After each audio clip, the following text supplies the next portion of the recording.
Welcome to Art Bell Somewhere in Time. Tonight featuring Coast to Coast AM from February 3rd, 1997.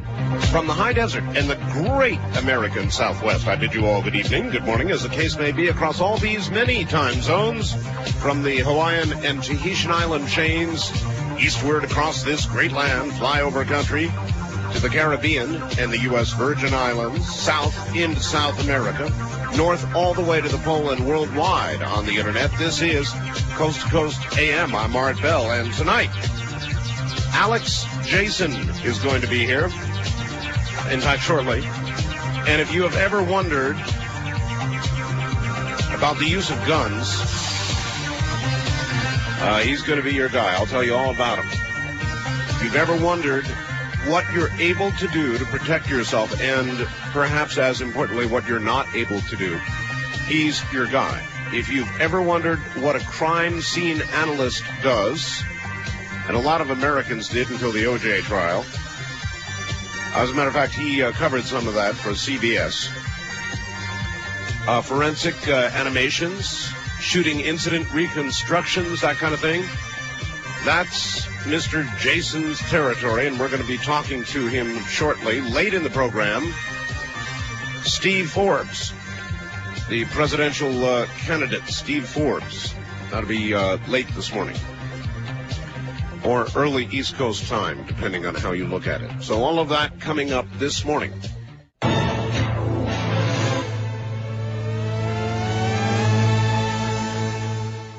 All right. Who is Alex Jason? Alexander Jason, from here forth known to us as Alex. He says the focus of his professional work is crime scene analysis and shooting incident reconstruction. He says his area of specialty is the science of wound ballistics, which relates to the use of firearms against humans, and specifically to the interaction of projectiles and the human body. In other words, getting shot. He says his interests are in the performance of firearms and ammunition and the human dynamics of shooting, which include both the person shooting and the person being shot. He performs ballistic consulting and shooting incident reconstruction for both defense and prosecution. Plays both sides of the court. He's got a very long a resume, very impressive. Is a member of the American Academy of Forensic Sciences, the Association of Crime Scene Reconstruction, International Wound Ballistics Association, International Homicide Investigators Association, International Association of Bloodstain Pattern Analysts, International Association for Identification, Association of Firearm and Tool Mark Examiners, Technical Advisor, American Society of Law Enforcement Trainers. He is an ex-cop. He is the president-elect of the Association of Crime Scene Reconstruction, and on and on and on and on. This fellow has testified in front of Congress. In other words, folks, he is definitely in this area an expert. Worked for the San Francisco Police Department from 1970 through 74 as a detective investigator. Worked with Second Chance Body Armor. That's good. That's a very good name for a body armor company, Second Chance. I like that. Alex, welcome to the program. Well, thank you very much, Art.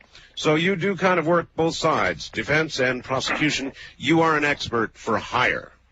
I'm an expert for hire. That is, I'm available for hiring. My opinion cannot be hired, other than I will give you my opinion. I always wondered about that. In other words, the guy who signs the check, no influence whatsoever? Not in terms of my analysis or my conclusions. Now, what will happen is often they'll come to me with a case and say, we think, sometimes, generally they won't be this blatant about it, but they'll say, we want to get this guy off. Mm-hmm. And we think that there could be a case here for self-defense, that he was shot at first. I say, well, let me look at the physical evidence, whatever's available, and I'll give you my opinion. So they'll send me generally a big box full of stuff, and I'll go through it, and I'll call up and I'll say, I don't see anything in here that's consistent with his version of the event, that it was self-defense. There's nothing in here. And they'll say something, well, are you sure? I said, no, there's nothing in here to substantiate what he says. Mm-hmm. And they'll say, well, thank you very much. And that's the end of it. And they don't hire you? Or they they hire me just for that time. I see. But I don't testify. And they may find somebody else who will do what they want. I try to act as a scientist, as a forensic scientist, in terms of, let's put it on a basic level. If I were a serology lab and you came to me with a blood sample and you want to know the alcohol content, now it may hurt your client, it may help your client, but I just tell you what the results are. I don't try to help you or hurt you. I just say this is what it is. But your science is not quite as clear as, say, DNA work or blood work, is it? In other words, there's a little bit more wiggle room in trying to present a case for self-defense, or at least many times you would think there would be, not quite as exact a science. Well, I'm surprised to hear you say that, Art, but you're quite right. You're very perceptive, and most people don't understand it to that level. But yes, you are right. There is more, as you say, wiggle room. There's more room for adjustment, you might say, for presenting things in different ways. And it's very difficult, and it's a constant struggle to remain objective. I don't want to be someone for hire. I really try to maintain my integrity, and sometimes it's very difficult. And sometimes you get clients who say, I don't want you to say that. When we're into trial, and they say, well, they might ask me, what if the other side asks you this or that? I'll say, well, I'll say this or this. So I don't want you to say that. I said, well, then you better hope he doesn't ask me the question. He doesn't ask me the question, because I'm going to have to answer it that way. But it's very difficult, but that's how I approach it. So a constant ethical fight. And I'm sure you're fighting constantly to take the high ground as best you can. I am. And see, in the long run, people don't hire whores, is what they're called. Right. And even someone who is mad at me or resents my opinion of my not cooperating fully as he might think of it, will also, I hope, respect me for being truthful. All right. You've done an awful lot of work. You're an ex-cop. You worked as a detective in San Francisco? Yes, sir. Mm-hmm. A lot of guns in America. Boy, there's a lot of guns in America. Oh, there's a lot of guns. I've got my own share. Yep. And I think people do not have very much of an understanding of when they may and when they may not use a gun. State to state now, in a lot of the western states, some eastern, even in Florida, you can take a short course and carry a concealed weapon. But even that aside, millions of guns. How many guns are in America? Oh, I think there's more than 100 million. 100 million. I think there's supposed, I don't know. No one really knows, but there's at least 100 million guns sitting in homes. And we have a lot of shootings in America, so I guess that keeps people like you very busy. But for the listeners of this program, I would like them to know when they can and when they can't use deadly force. Well, that's a very good question, and this is something that police officers are given intense training, a continual training, and updated training on making those decisions, whereas the average citizen is not. And when you talk about people having being required to go to classes before they can get a concealed weapons permit or buy a gun in some states, this is true, but generally the classes are just on safety, about don't clean the gun while it's loaded, keep it away from children, and that's fine. But here in California, we have a class now, basic firearm safety course, but it's safety. This never tells you when you can and when you cannot shoot someone in self-defense, because people are afraid to come out and say it. And that's it. The problem is if the average citizen calls up the police department and says, excuse me, I want to know if a guy is coming in my window, am I allowed to shoot him if this or that happens? Well, they don't want to tell you. They don't want to answer your question because they don't know who you are. They don't want you shooting somebody that night and saying, well, Officer Bill Johnson over here at Central Station said it was okay. Right. So they're going to hem and haw. And I found that people, I've done a lot of cases where responsible citizens, good people, have used guns in an inappropriate, legally inappropriate manner, and have caused themselves all kinds of trouble, gone to prison, just because they didn't really understand when they can and when they can't use it. Well, when I talked to you earlier today, you said, look, and a lot of it depends on what you say when the police arrive. In other words, if there's been a shooting, your attitude, your demeanor, what you say bears on where that case is going to go. That's right. Well, first I'd like to say to the people out there, rethink what you know. Many people think they know what to do and what not to do. But most of that knowledge, if they really examine it, has come from Hollywood, from TV and movies, right, and from a guy at the gun store and a guy over at the shooting range, another guy you met in the Army who told you some stuff. And most of that is absolute crap. And I tell you, the fountain of misinformation, the central fountain of misinformation on the subject are gun stores. Everyone thinks that the guys who work at the gun store know this stuff. They don't, but they never tell you they don't know. They just give you opinions, and it's terrible. So, having said that, I don't want to encourage anybody to shoot somebody unless they have to. And I'm not trying to give anybody a reason to explain why they shot someone to get away with committing murder. Well, let's take a case down in Texas. Do you remember that recent case in which there was a foreign student, and there was a party going on or something, and he went to a wrong house? Mm-hmm. Do you remember that? Yes, I do. And the fellow who answered the door thought he was a threat, told him to freeze, a word he did not understand in English. Mm-hmm. Naturally, he didn't freeze. The shot was fired, and the student died. Right. Now, as far as I know, that fellow walked.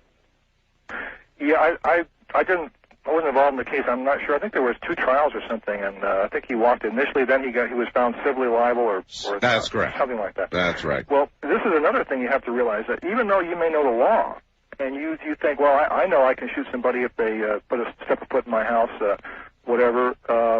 You're going to get sued. This happens almost all the time. I deal with police departments very often. I represent, or I help police departments in defending their shootings. And you'll get the most egregious criminals who have been shot, and their relatives will sue on their behalf and for clearly criminal acts that these guys are perpetrating. It doesn't matter anymore. There's money in it. So there are lawyers out there who encourage people to sue, and you're going to get, if you sue somebody, if he's not the worst criminal in the world with no relatives around, you're going to get sued. So you may be right. You may be totally justified, but you're going to go to court and you're going to pay big money to defend yourself, like O.J. Simpson is. Sure. You did some work on that case for, what, CBS, as a consultant? Well, I was a consultant to CBS News on that case, and I did a lot of computer animation for their news broadcast and their coverage of that. Care to comment on the outcome of the criminal trial, egregious miscarriage of justice, or do you think it came out the way it should have? No, I think it was a miscarriage of justice. I think it was a racial vote. It became a racial issue, not a political issue, a racial issue, not one of guilt or innocence. So, we all talked about this. Yep. Interestingly, the civil trial is becoming racial as well, but the other way around. It's really strange. Well, I'll tell you, Art, if you or I had stabbed our wife, slashed our wife like that, and a friend, we'd be in prison now. Were you a cop when that occurred? No. Sorry, I didn't look at the dates here. No, that's okay. No, I wasn't. No, the kind of thing I see is that so many people have guns in their house for self-defense. Right. And they're not really clear about when they can shoot them. Like, for example, one of the things you hear about is they say, well, if you shoot them outside, drag them back inside. Now, if anybody out there listening thinks that is a viable tactic to use, you're going to get in big, big, big trouble. That is an absolutely fallacious argument, fallacious concept. Do not drag the body. Well, don't shoot anybody outside to begin with. Don't shoot them outside. Right. I mean, there's no reason to shoot them. Here's the thing. Every state has their law about this, when you can use deadly force. But if you follow the basic guidelines, this is valid in all 50 states, and that is you cannot use deadly force unless your life is threatened or the life of someone else is threatened. That's the basics of it.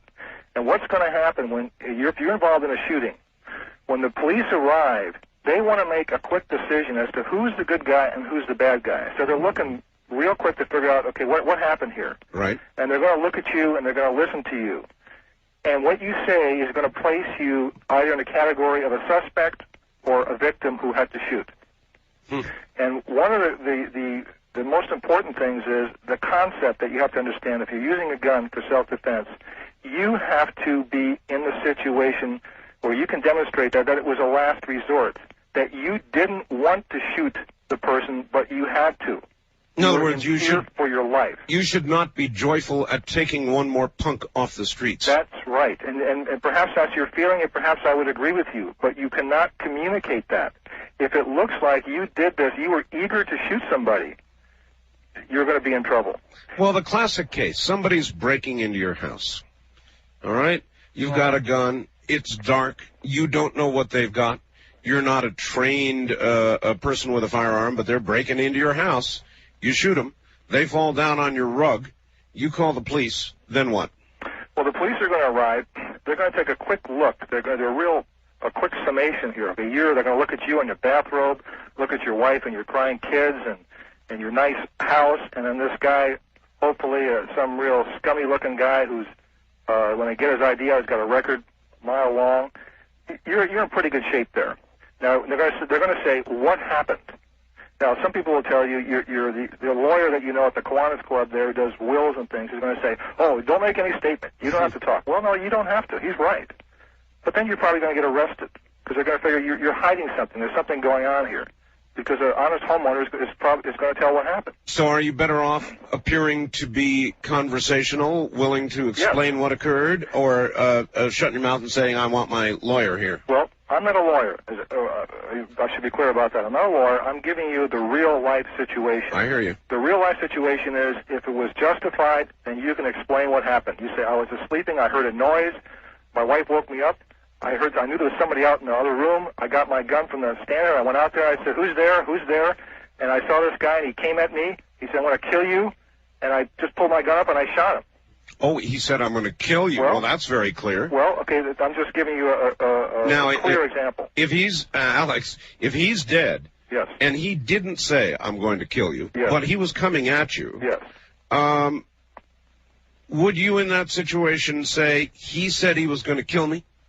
I'm not encouraging anybody to lie. I'm just trying to make it clear that if you have a situation in which your life was threatened, you had a reasonable fear for your life or the life of someone else, you can use deadly force. Now, I'm saying in that situation, there's no doubt. If that's what happened, he said, I'm going to kill you, and he kept coming at you, well, you have a reason to believe that.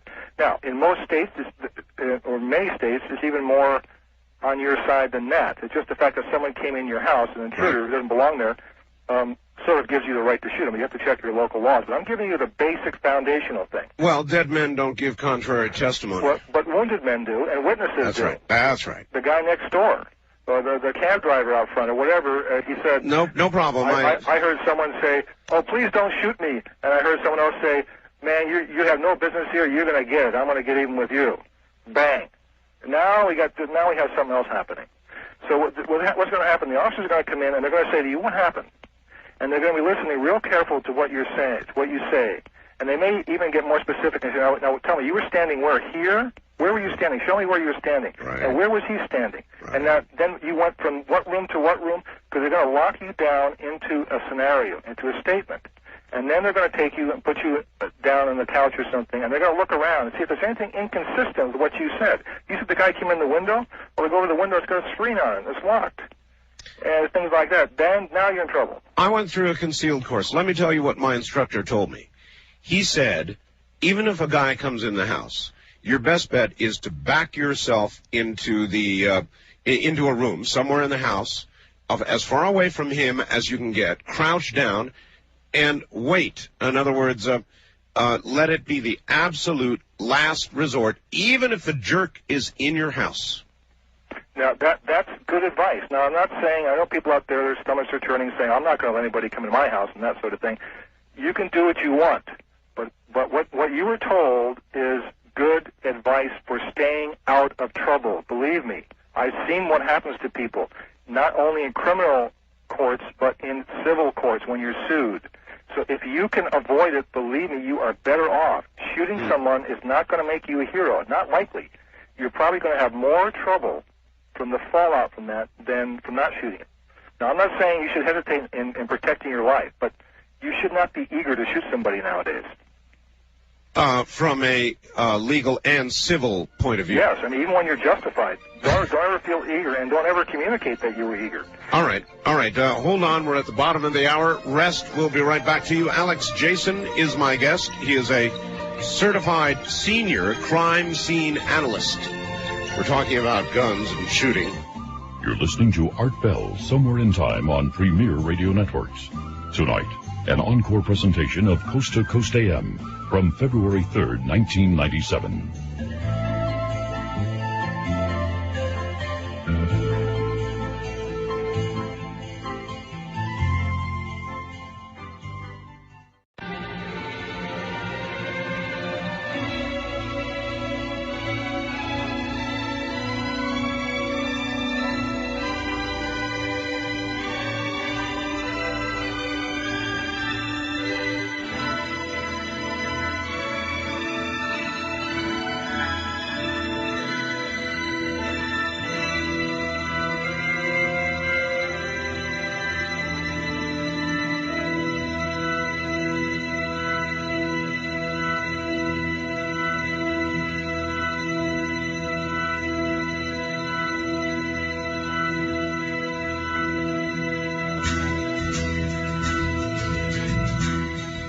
Premier Radio Networks presents Art Bell, Somewhere in Time.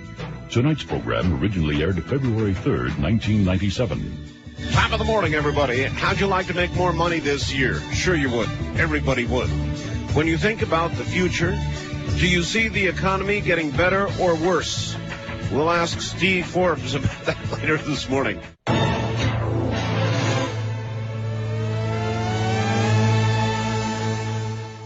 Now back to Alex Jason in the Bay Area, a certified senior crime scene analyst. Alex, if some guy comes in and takes my TV and he's got it in his hands and he's on the way out of my house, what should I do? Well, you shouldn't shoot him or shoot at him. All you can do is perhaps follow him at a distance to get a license plate number, or you call the police as soon as you can, or have your wife or someone there do that while you watch him, get a good description. And that's what to do to be safe. Now, if you are a real He-Man and you want to go up and grab the TV back from the guy and knock him on the head with your fist, perhaps you want to do that. I'm not advising that. But to use deadly force against him, you are going to be in trouble. Mm-hmm. You're not allowed to shoot at people as they're running away from you, unless they're clearly, like a guy just stabbed a bunch of people or walked down in front of you and he's running, stabbing, chasing some other people with a knife. That would be different. But if he's running away to disengage, to get away from you or the crime, you're not allowed to shoot at them. And the police aren't allowed to either. Yeah, that's where I was going. Are the rules any different regarding use of deadly force for the police or for me? No, they're not really any different. They're really the same. The police are just better trained and better equipped.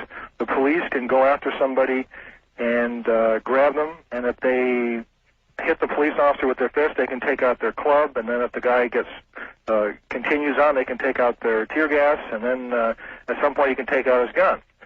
You don't have those options. You either probably have a gun or your hands, and that's about it. And you're not really clear when you can use either one. Exactly.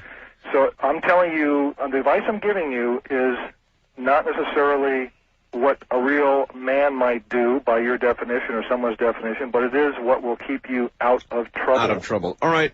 There are a lot of people wandering about with concealed permits.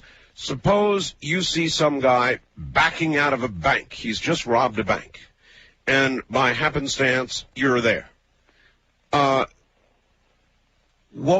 What are your options? Can you try and stop this man? Can you use any sort of force? Let's clearly define that. Let's say you hear the bank alarm, the big bell going off, and he's running out with a money bag, and right, and someone's running after him. The people in the bank are coming and say, "Stop, thief! You robbed the bank!" Right. And you're there. You're the hero of the day. You got your gun, your permit. What do? Well, it's up to you what to do, but you're not compelled to do anything. You don't have to do anything. You're not required to do anything. Can you shoot at this guy? No, you cannot. He is not threatening your life or anybody else's life, I assume from the way we created this event. And I advise that you don't. Now, let me give you an example of what can happen when you pull a gun on somebody. Here's a case where there was a purse snatching. A good, honest citizen in a gas station saw a guy run up to a woman, push her, grab the purse, and run away. Mm-hmm. Being a good guy, he had a permit and a gun, and he ran after the purse snatcher. And he ran. It was about 3 or 4 blocks. And the purse snatcher, as most of these criminals are, is not in good shape.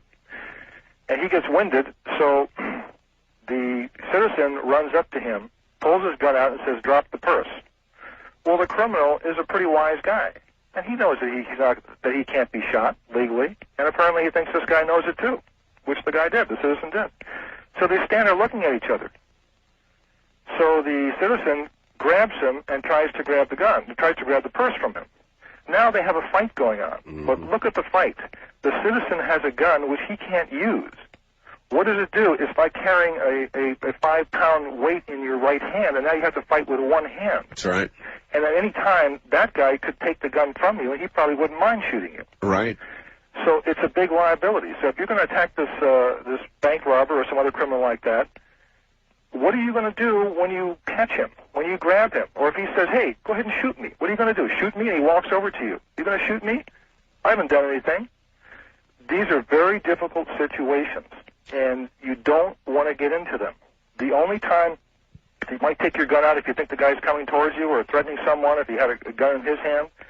But another thing to consider, you don't always know what's happening. You may think you know what's happening, but you may not know who the bad guy is and who the good guy is. It happens to the police all the time. And when the police arrive because of the bank holdup alarm, they don't know who you are, buddy, and you're a citizen with a gun. That's true. And they're going to think you're part of it. So it's best just to get a good description and try to remember things, watch them, follow them if you're adventurous, but don't pull your gun out. And the police in that situation, suppose, now let's put the police there instead of the citizen. The guy's backing out of the bank with a money bag, the alarms are going off. What options do the police have? Well, the police would have let's say they got just a hold-up alarm with no further information. A right. Hold-up alarm at this bank and this address. They drive up there, they see the guy coming out with the money bags. The first thing the police do whenever they arrive anywhere, as I did, you look at the guy's hands. Is he armed? Sure. That's the key thing. Does he have a weapon? Let's say no. He doesn't have a clear weapon. The police will probably draw their guns and say, "Police, freeze," and point at him. And if he runs? If he runs, they're not going to shoot at him. They're not allowed to shoot at a fleeing robber. Unless they have reason to believe that he's going now to get his gun to shoot back at them or get more ammunition or something like that. But just because he's running away, you cannot shoot at him. It's frustrating as can be. So they've got to run after him. They have to run after him. And that's what they do. And then try to grab him, try to hit him with a club. And they'll get sued for that too. And so will you. That's true. That's true. Speaking of being beaten, way back to Rodney King, I'm sure you looked at that one. Yes, I did. How did you see it? I saw it as I didn't see anything wrong with what the police did. And this may be controversial, but what you saw was sausage being made. This police work. If Rodney King had at any time obeyed the police instructions to lay down and spread his arms out, he would not have been hit one time. So he is at fault, not the police. Now, did the police hit him too hard? Well, maybe, but at any time he could have just said, okay, and put his arms down. But he kept trying to get up, which they interpreted as a threat to them, so would I. So it just became another big political issue, and I'm amazed at the furor that came out about it. He was being chased by police, failure to stop, speeding. He was trying to get away. They finally get him. He does not cooperate with them. Well, yeah. That's his problem. And I'll tell you, as a former policeman, now I'm out of the game, the police business, but a lot of times people will run away from policemen and not stop, especially in cars. And I'll tell you, the most scary things that I ever did as a policeman was not being shot at, was not going to dark buildings known as an armed guy inside and so on. Traffic stops. Well, before that, riding in a speeding police car, chasing somebody, because that is where you get killed, and that's where you kill innocent people. And especially when you're not driving, it's really frightening. I bet it is. As a matter of fact, earlier tonight, I think it ran Sunday night, I saw the scariest police chases, and boy, oh boy, they are scary. Man, your heart is really pounding. And these guys who don't stop endanger more lives and cause more fatalities than any trigger-happy gunman going shooting down Main Street. So what are the odds of somebody getting away? If you've got a fast car and you put the pedal to the metal and all that, what percentage of the time do they catch fleeing people? Well, I don't know the statistics on it, but I'd say most of the time, because you may be able to outrun the police car, but you cannot run the radio. Right. And with the helicopters and this sort of thing, they're going to track you. But now, because of the terrible fatalities that have occurred from these type of police chases, the police are required to break off a chase, not to engage in these high-speed chases sometimes, and they have to break away. And so the criminals know this now, and even people just go through a stop sign and say, well, I'll just try to get away. So that's causing more people are running these days than ever before? Yes. Sure. Why not? It's like a free chance to get away. Yeah, the helicopter can't be everywhere at once, I guess. And if you get caught, you say, okay, now I get caught. Well, it used to be an unwritten rule way back in the days that anybody that did that, you beat the hell out of them as a lesson. Because maybe the fine they get from failure to heed a siren and this sort of thing is not going to really motivate them not to do that again. But if they get their rear end kicked real hard, they may remember that. And that was the old school, way back, and that's not the way it is now. But there was a reason for that, because they know that otherwise it encourages people to do that, to just try to get away. What do you feel about the Second Amendment, basically? In other words, there are a lot of guns out there. A lot of people have guns. Should they be able to? A lot of police chiefs say, Well, yeah, police chiefs, I mean, they're mostly bureaucrats.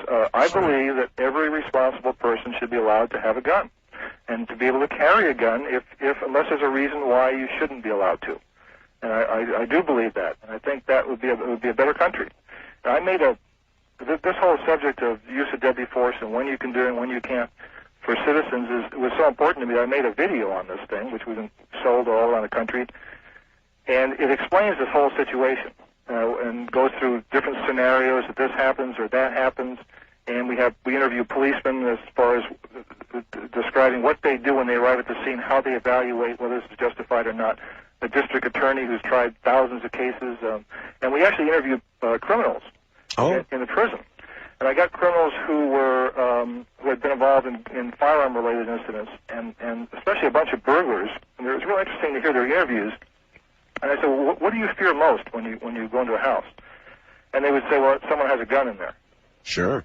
And I even asked, I think I asked all of them that are on tape. I said, what do you think? Do you think guns should be outlawed for the average citizen? I said, oh, well, that'd be crazy, man. The criminals would be taken over. I'd like to have one. And there's some cases where a couple of guys described an incident where they're in a house, burglarizing a house, and somebody came home, and they didn't hear them. Uh-huh. And the guy had a gun. And the one guy said, man, I saw that gun, and I just turned, and I jumped right through the plate glass window, hit the grass, and just kept going. And I said, well, then were you more careful the next time you burglarized to make sure no one came home? He said, oh, I never did it again. I never burglarized a home again. I just do businesses from then on. They are really afraid of armed homeowners. There's some evidence that in states where concealed permits are being issued, crime rates, in fact, have gone down. Do you know much about that? I know this, that I know when Florida passed this concealed carry permit law, it was about 8-10 years ago now, that if we didn't hear anything about it in the subsequent years, then it was really working. Right. Because the anti-gun establishment were rapidly watching that thing. If they could find the slightest variation in anything negative, it would be on headlines, and the newspapers would be eager to report it, as would most of the TV news media. So the fact that we haven't heard any doom and gloom reports in there shows that it has been working, and crime has gone down, and I think it's a good reason. Well, I remember when it was being argued, it was suggested it'll be like the Old West, bodies lying in the streets, gunfights in the streets, that sort of thing. Didn't happen. Didn't happen, and that's a myth anyway. There weren't that many gunfights in the Old West anyway. When everyone has a gun, people get more polite. And if you think people have a gun, then you don't want to start anything. That's true. All right, let's take another case. Recently, I don't know whose report it was all over the news. There was advice to the American people. When you're on the highway, when you're driving down the street, when you're on the freeway, don't look at the person next to you, because looking at them might start something. In other words, don't even glance at them. Now, let's take a case, more and more frequent these days, I'm sorry to say, where you're on the road, somebody next to you, for whatever reason, flipped you the finger. You flip back, and it deteriorates from there. Both cars stop. The guy in the other car starts coming at you with a tire iron or a piece of pipe or something or another. You've got a gun. What then? Now, bear in mind, this is an interesting example. When you're on the street in your car or walking down the street and you have a gun, either legally or illegally carrying the gun, there's a whole different set of criteria that are going to be used to judge whether what you have done is justified. And you have to be really careful on the street. In your house, the police and the whole legal system is generally very sympathetic to you, no matter what happens. If you're in your home and someone who doesn't belong there comes there, you're in pretty good shape generally. Okay. But on the street, you're going to have to really show, first of all, why you were carrying a gun. Were you out looking for trouble? That's one of the questions. Were you looking for trouble? Did you think you were a tough guy because you were carrying a gun? So you started something with a guy and let him come up to you with a crowbar and then shot him in self-defense, supposedly?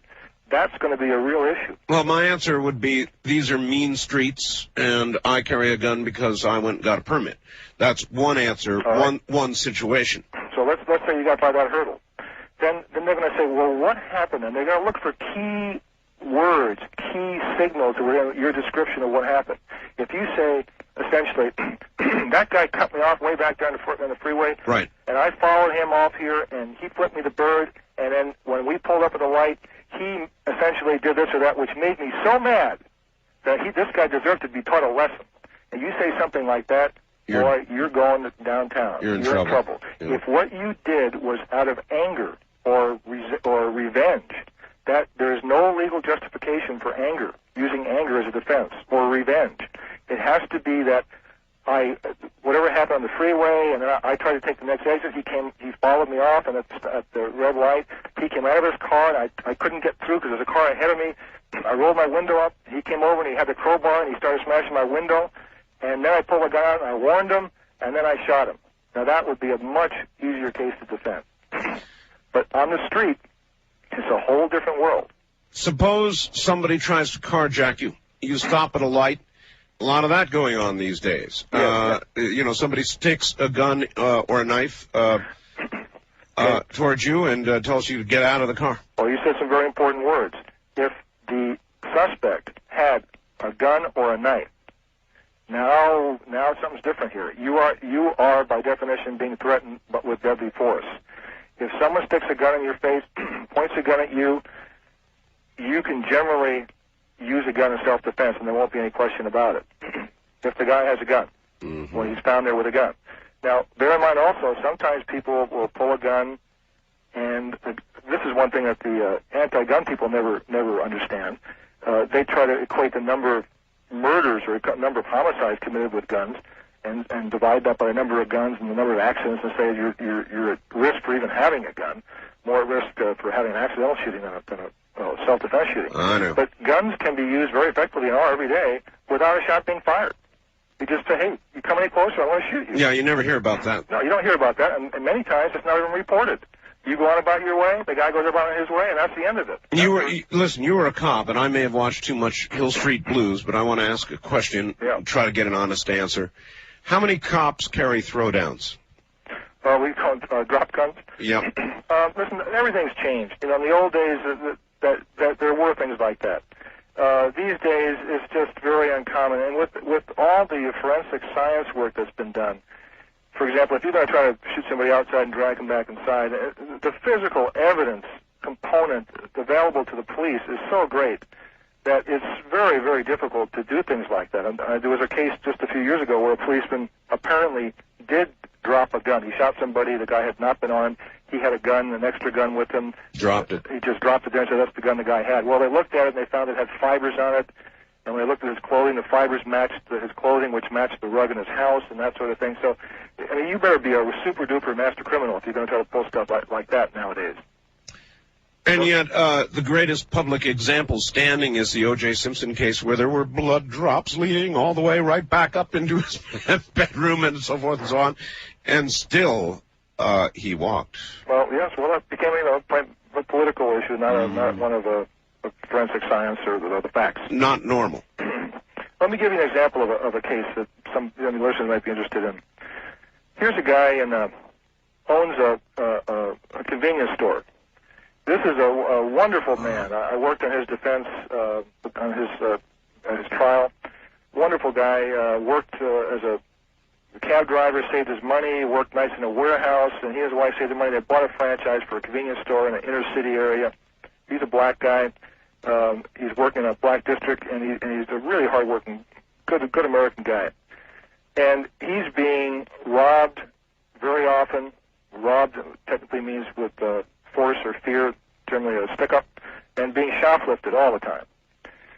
And his store is really having a hard time because of all this activity. So one day there's a young guy in there, and he watches him. The guy shoplifts a bunch of stuff, puts it in his knapsack, and tries to leave.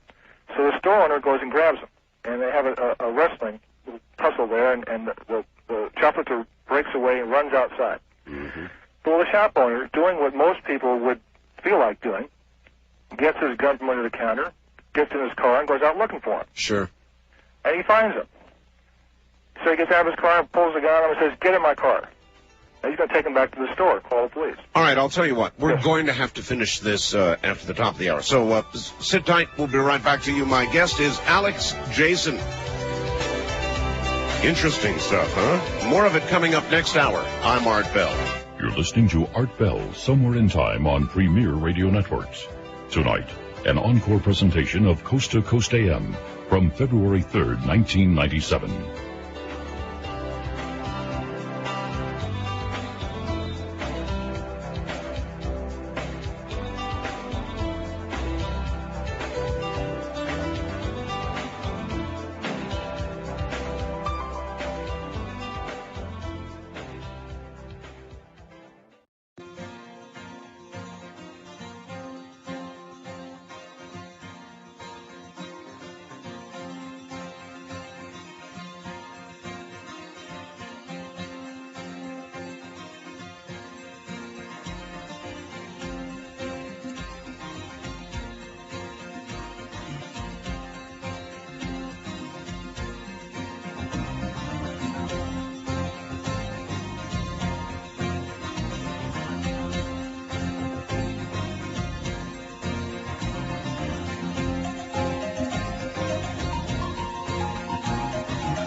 You're listening to Art Bell, Somewhere in Time.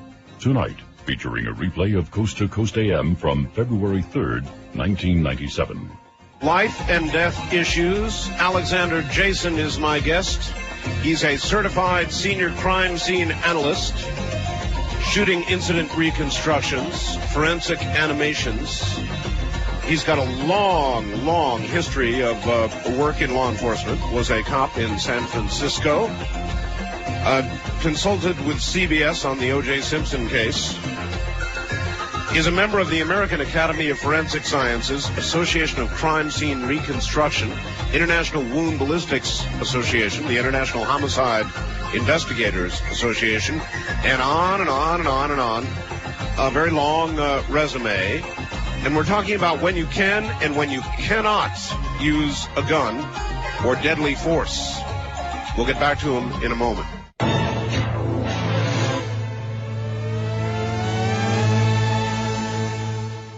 Back now to Alex. We will call him Jason by his permission. And Alex, you were telling us about a friend who had a convenience store.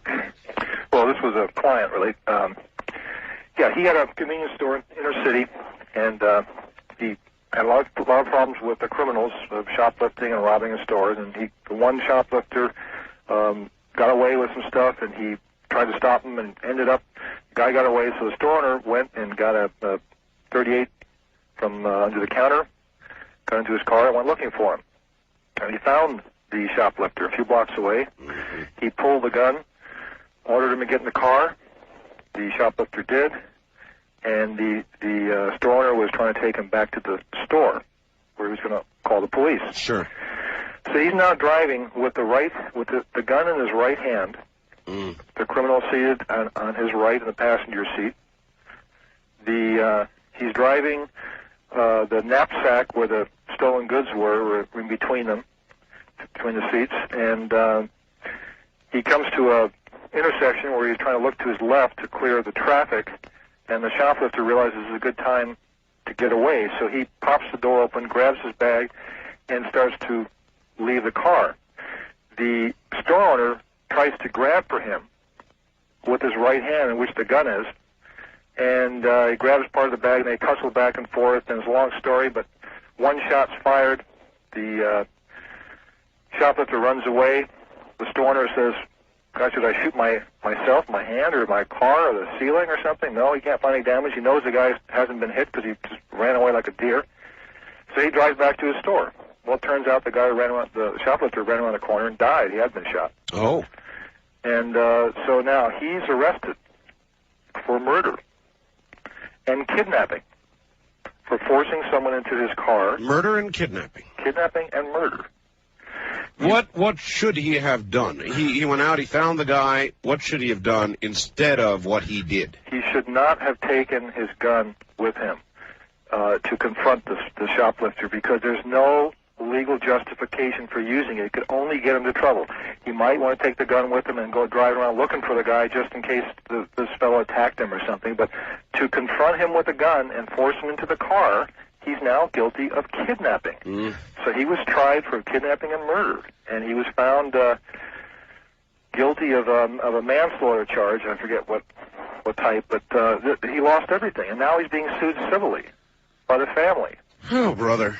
All right, here's another case, a very interesting case. Shop owners getting hit again and again and again and again, and he's getting real sick of it, as they do. So he's constantly got these little thugs coming through a skylight into his shop.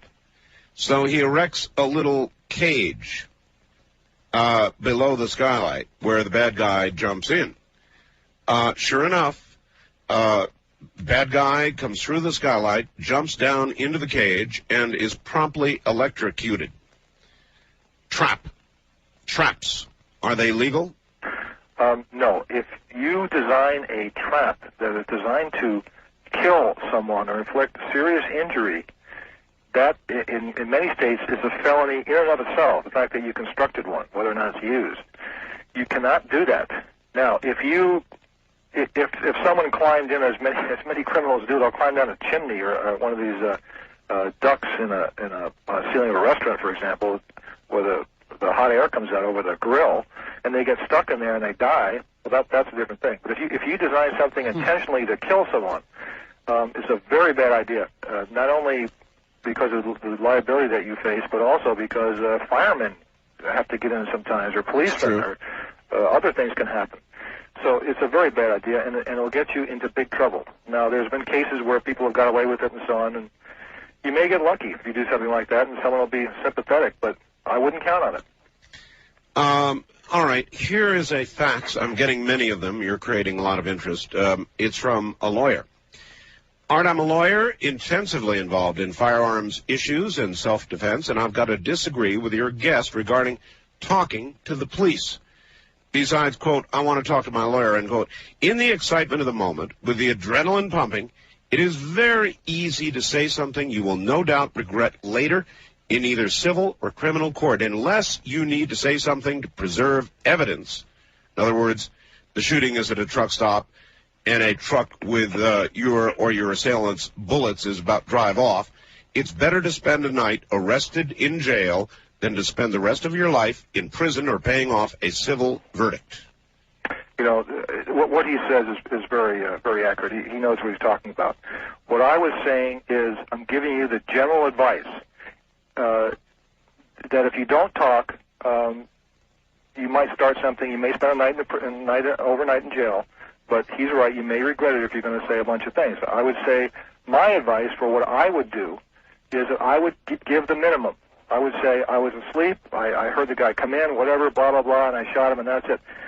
And try to keep it to a minimum. Now, I know how this stuff works, so I would feel comfortable doing that. If you're not, he's probably giving you good advice. But sometimes that can hurt you. You have to make your own decisions in this as to what happened and what you're going to do about it. But I would listen to the attorney. That's good advice. But what you're suggesting is if you clam your mouth shut, demand a lawyer, the police are then naturally going to look at you as a suspect, and they're going to begin in their minds building a case against you. There is that possibility, and that's see, there are sort of mini trials that happen along the way. You know what the trial is, like the main trial where you're charged with murder.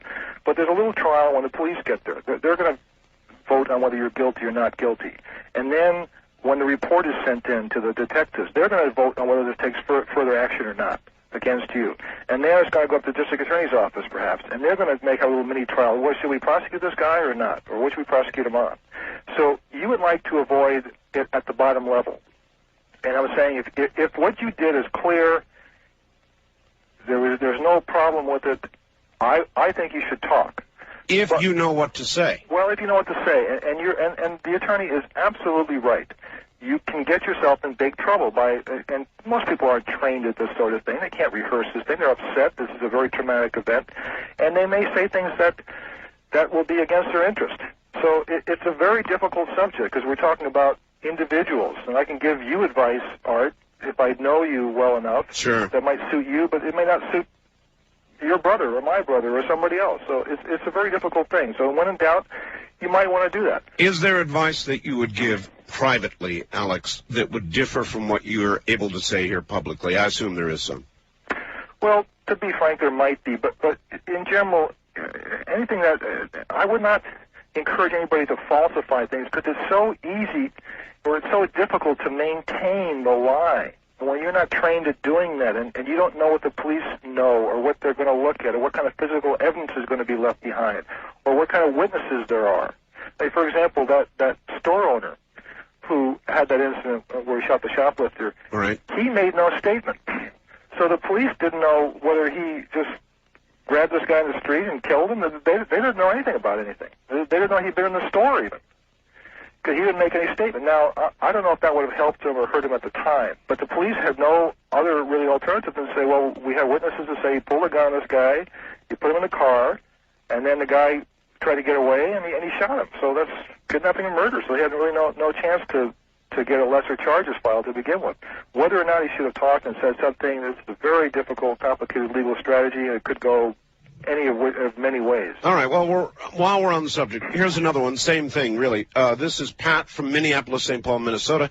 As a police officer at the scene of a shooting, I will take down every word you say, quote, and hope I get it all right, end quote, use it against you. In any shooting situation that you're involved in, shut your mouth, wait for your attorney before you say a word. The police department is there for a prosecution, not for the defense. Quote, just wait for your lawyer, end quote, and then there will be no chance your statement can be used against you. Well, that's probably good advice. And I guess I would amend my initial recommendation to say, if you are comfortable and you really understand the subject, and that's why I made this videotape called Deadly Force, Firearms, Self-Defense, and the Law, to educate people on this. If you're really knowledgeable about it, you're comfortable, and you know what happened, it was a clear case, then you might want to talk. If there's any doubt in your mind, just say, look, I'm sorry, I'm just so upset, I just think I better talk to my attorney first. And not this thing, well, I know my rights, and you can't make me talk, and just be cooperative. I'm just so upset, I just think I should talk to my attorney. That's the advice I was given, and I just think I should do it. Something like that is probably the best approach. All right. Here's my thinking. Now, I may not be representative of the majority of the audience, but some of them at least. I live way out the country. If somebody were to be coming after me or intent on doing me harm, and I were to call the police, I'm afraid that if I didn't own a gun and I was not able to protect myself, they would be able to get there in time to draw a nice chalk line around my body on the floor. Mm-hmm. That's my attitude, so that's why I own guns. Right. Is that a reasonable attitude? Is it a reasonable conclusion? The police do all they can, but, 20, 25 minutes, a half hour to respond, whatever. They're going to do the best they can, but as I said, they're going to get there in time to draw the chalk line around my body, and it won't matter to me. Right. Your protection, your defense of your family and yourself is up to you. The police are not required to defend you. You can call them like people did in the L.A. riots and say, there's people out here trying to beat down my door, and they say, well, do the best you can, sorry. And you can't even sue them for that. They've had court cases where they've been held that they're not individually responsible to anyone. Do the best you can. In other words, in a riot or in civil unrest, they're liable to tell you that. They're busy. Do the best you can. See you later. That's what they told people in L.A. who called and said, look, they're beating down the doors. They're trying to get in. And they said, well, we can't send anybody out there. We're sorry. Do the best you can. Good luck. Oh, my God. That's what happened many times in the L.A. riots, which was caused by, if you'd like to go off on a little tangent here, in my opinion, by the police inaction, by the police failure to respond to the initial event. They could have quelled that thing and had a much less reaction. But pulling out that idiotic, insane, pacifistic approach just taught these people that, hey, there's no police out here. It had nothing to do with Rodney King. I mean, a little bit. But if you tell anybody, you go to any city and say, there'll be no police from 12 o'clock to 6 o'clock, and you see what happens no matter what political situation is going on. Same thing will happen. Are there areas in our major cities, Los Angeles, San Francisco, Chicago, and you're being heard in all of these and many more, where the police, for all practical purposes, will not go? No, not really. The police, most police are very dedicated, conscientious people, and you hear about that. Oh, police won't even go in there. Oh, they will. Sometimes they won't go in without a backup. A guy by himself won't go in, and that's just a being prudent.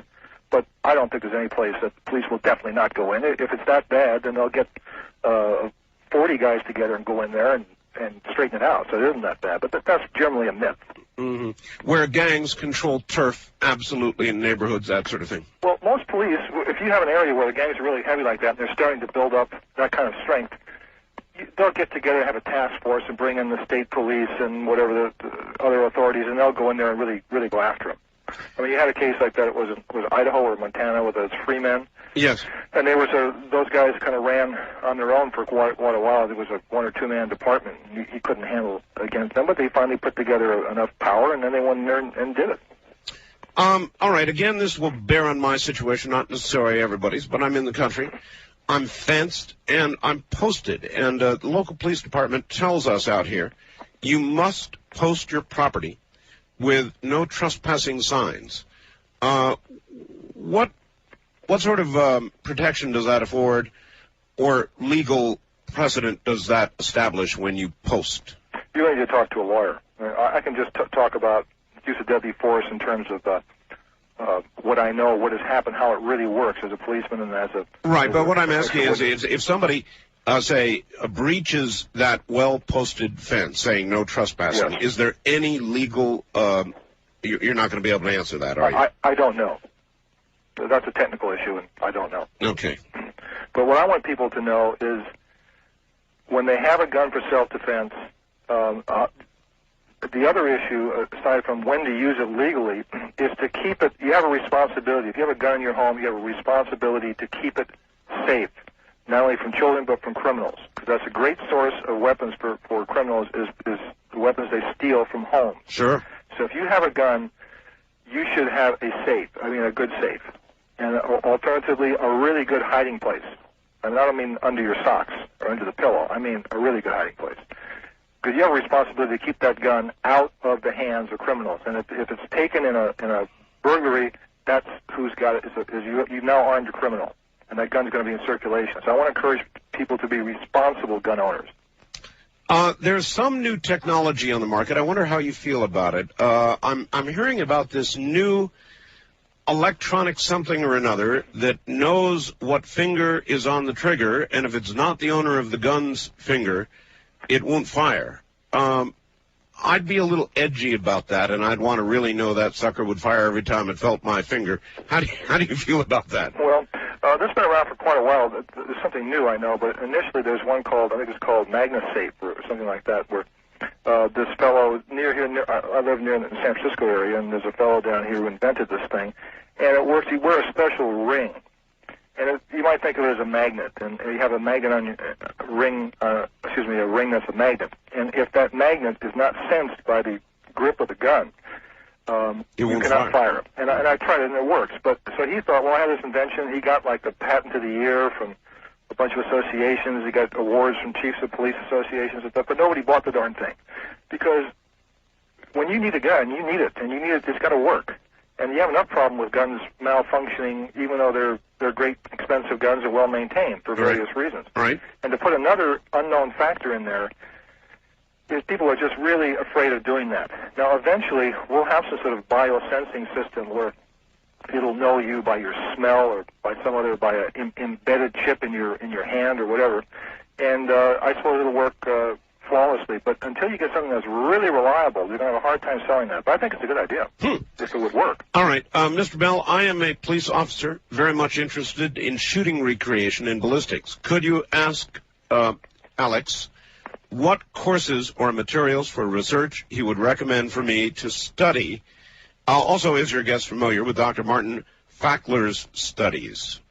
Yeah, Martin Fackler, Dr. Fackler and I we're co-founders of the International Wound Ballistics Association. I worked with him for several years in the Army Research Lab at Letterman Institute doing wound ballistics research. And he's really the modern day, he's changed wound ballistics. He brought wound ballistics into the modern age. And if any of your listeners are familiar with his works, you should regard him highly because he does know what he's talking about. And yeah, I'm familiar with him, of course. And if the officer was asking about shooting reconstruction, I don't know if he was asking about learning about shooting reconstruction in general. Well, no, he wants to know what courses or materials for research he would recommend, and here's an opportunity. To them, they're $29.95, and they're all over an hour. I think average about 90 minutes. And they're available from, give out the phone numbers, 800. All right. 762-7233. Is that a 24-hour number? Yeah, that's 800-762-7233. And these are used by police departments around the world. Oh, they are? Oh, yeah, the FBI uses them. The CIA bought 4 of each of these things, except for the Deadly Force one, but the technical ones they did. And, all the police districts in England have them, Hong Kong, I can't even think of them all. All right, hold tight. We're at the bottom of the hour. We'll be right back. Alex Jason is my guest. He is an expert, a certified senior crime scene analyst, and he'll be right back. You're listening to Art Bell, Somewhere in Time on Premier Radio Networks. Tonight, an encore presentation of Coast to Coast AM from February 3rd, 1997.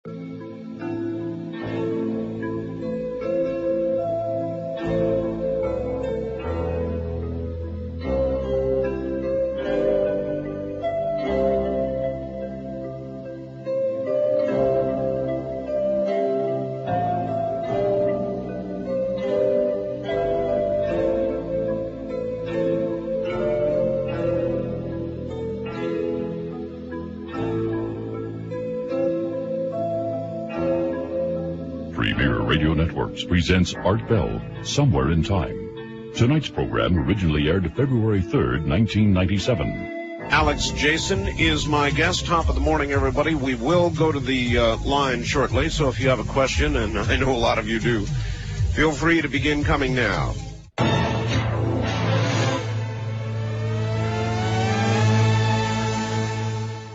All right, back now to Alex Jason in the San Francisco area. Alex, a gazillion people here want to talk to you, and I have more questions, but let's quickly go to the phones and see what we've got. First-time caller line, you're on the air with Alex Jason. Hi. Hello? Hello. Hi, I'm a police officer from Wisconsin. My first name is Chris.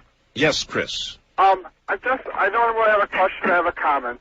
And I wanted to say I think we should illustrate to the listeners that owning a gun is a responsibility, and that we have to take into effect that police officers are trained on how to use a gun. Yes. And in incidents that we do use a gun, we're trained in that, and people shouldn't just go out and buy a gun and buy this video and say, okay, this guy's breaking into my house, I should use a gun, because people don't know how to use guns, and they're going to hurt themselves or their family members. And it was just a safety factor. All right, I take it you're not an advocate then of the general public owning guns. I am, but I think they should be trained. My kids, for example, I've taken them out, I've shown them how to use a gun, I've shown them how to respect the gun, and it's a tool that police officers use, but many people don't realize that the magnitude of power they're holding. Well, I absolutely agree with you, officer, and Alex, I did the same thing. When my son was about 8 years old, 9 maybe, I took him out, because I've got guns in the house, and I let him shoot. And at some targets, as a matter of fact, water bottles, that kind of thing, plastic water bottles. And he was so impressed with the with what a gun was, that never ever was he tempted to ever touch one in the home. In other words, he knew from that moment on exactly what a gun really was. Good advice? Well, it sounds like you did the right thing, and you handled it correctly. I agree with the officer. It's a responsibility, and I don't encourage everyone to have a firearm. I don't. If you have doubts about whether you can use it, how to use it, whether you're going to be able to safeguard it, you shouldn't have a gun. Don't. Just let someone else have a gun. But don't do it if you're not sure about it. All right, let's move away from the gun for a second. Just one other thing, Art, if I may. Yeah. When people talk about training, they always say, you need training. You can hurt yourself. Well, yeah, training in how to handle the gun, how to shoot it, and how to safeguard it is important. But the thing that's never mentioned is when you can use it and when you cannot use it. That's just a strangely taboo subject. But that's what I'm really interested in. But I think the other side is important, as the officer said. No, I think it's a very good point. Art, please ask your guest about using a baseball bat on an intruder in your home. Also, I once heard an expert on self-defense recommend using an oven cleaner spray on an intruder's face. In other words, I guess a baseball bat can be, if it kills, a deadly weapon, as can a gun. But is there a distinction? Well, the distinction in terms of legal use, you really shouldn't count on things like that if you're serious about defending yourself. If someone breaks in, that's all is handy, fine. But you have to understand, I could face someone with a baseball bat, but all you do is rush the person. You have to get, to use a baseball bat, you have to get within 3 feet, your arm's length from the tip of the bat. So you're placing yourself at quite a danger. In a house, you can't swing it very well. You may get one swing, which may hit the guy's shoulder, and then he's on top of you, and he's got the baseball bat. So I don't think that's a really great, effective tool. You'd rather have the gun? I would rather have a gun. I'd rather have my grandmother, who can't swing a baseball bat, for her to have a gun. It is a great equalizer. She can just sit there, and she has the power to pull the trigger. She can order the guy out. All right, here's a very interesting use of gun question. Please ask your guest. I see a crime in progress. Am I justified in using a .357 Smith & Wesson to stop the car by shooting the engine to limit their means of flight? You are not. Don't ever do that. Really? Don't even think about it. Really? You're using deadly force, and all that's going to be considered is you shot the guy and you missed. Well, what if you do hit his engine? Well, what if you do and it stops? Okay, fine. But now you may be a hero. Not the way things may turn out. But what if you miss that? What if it ricochets off the hood and hits some innocent bystander?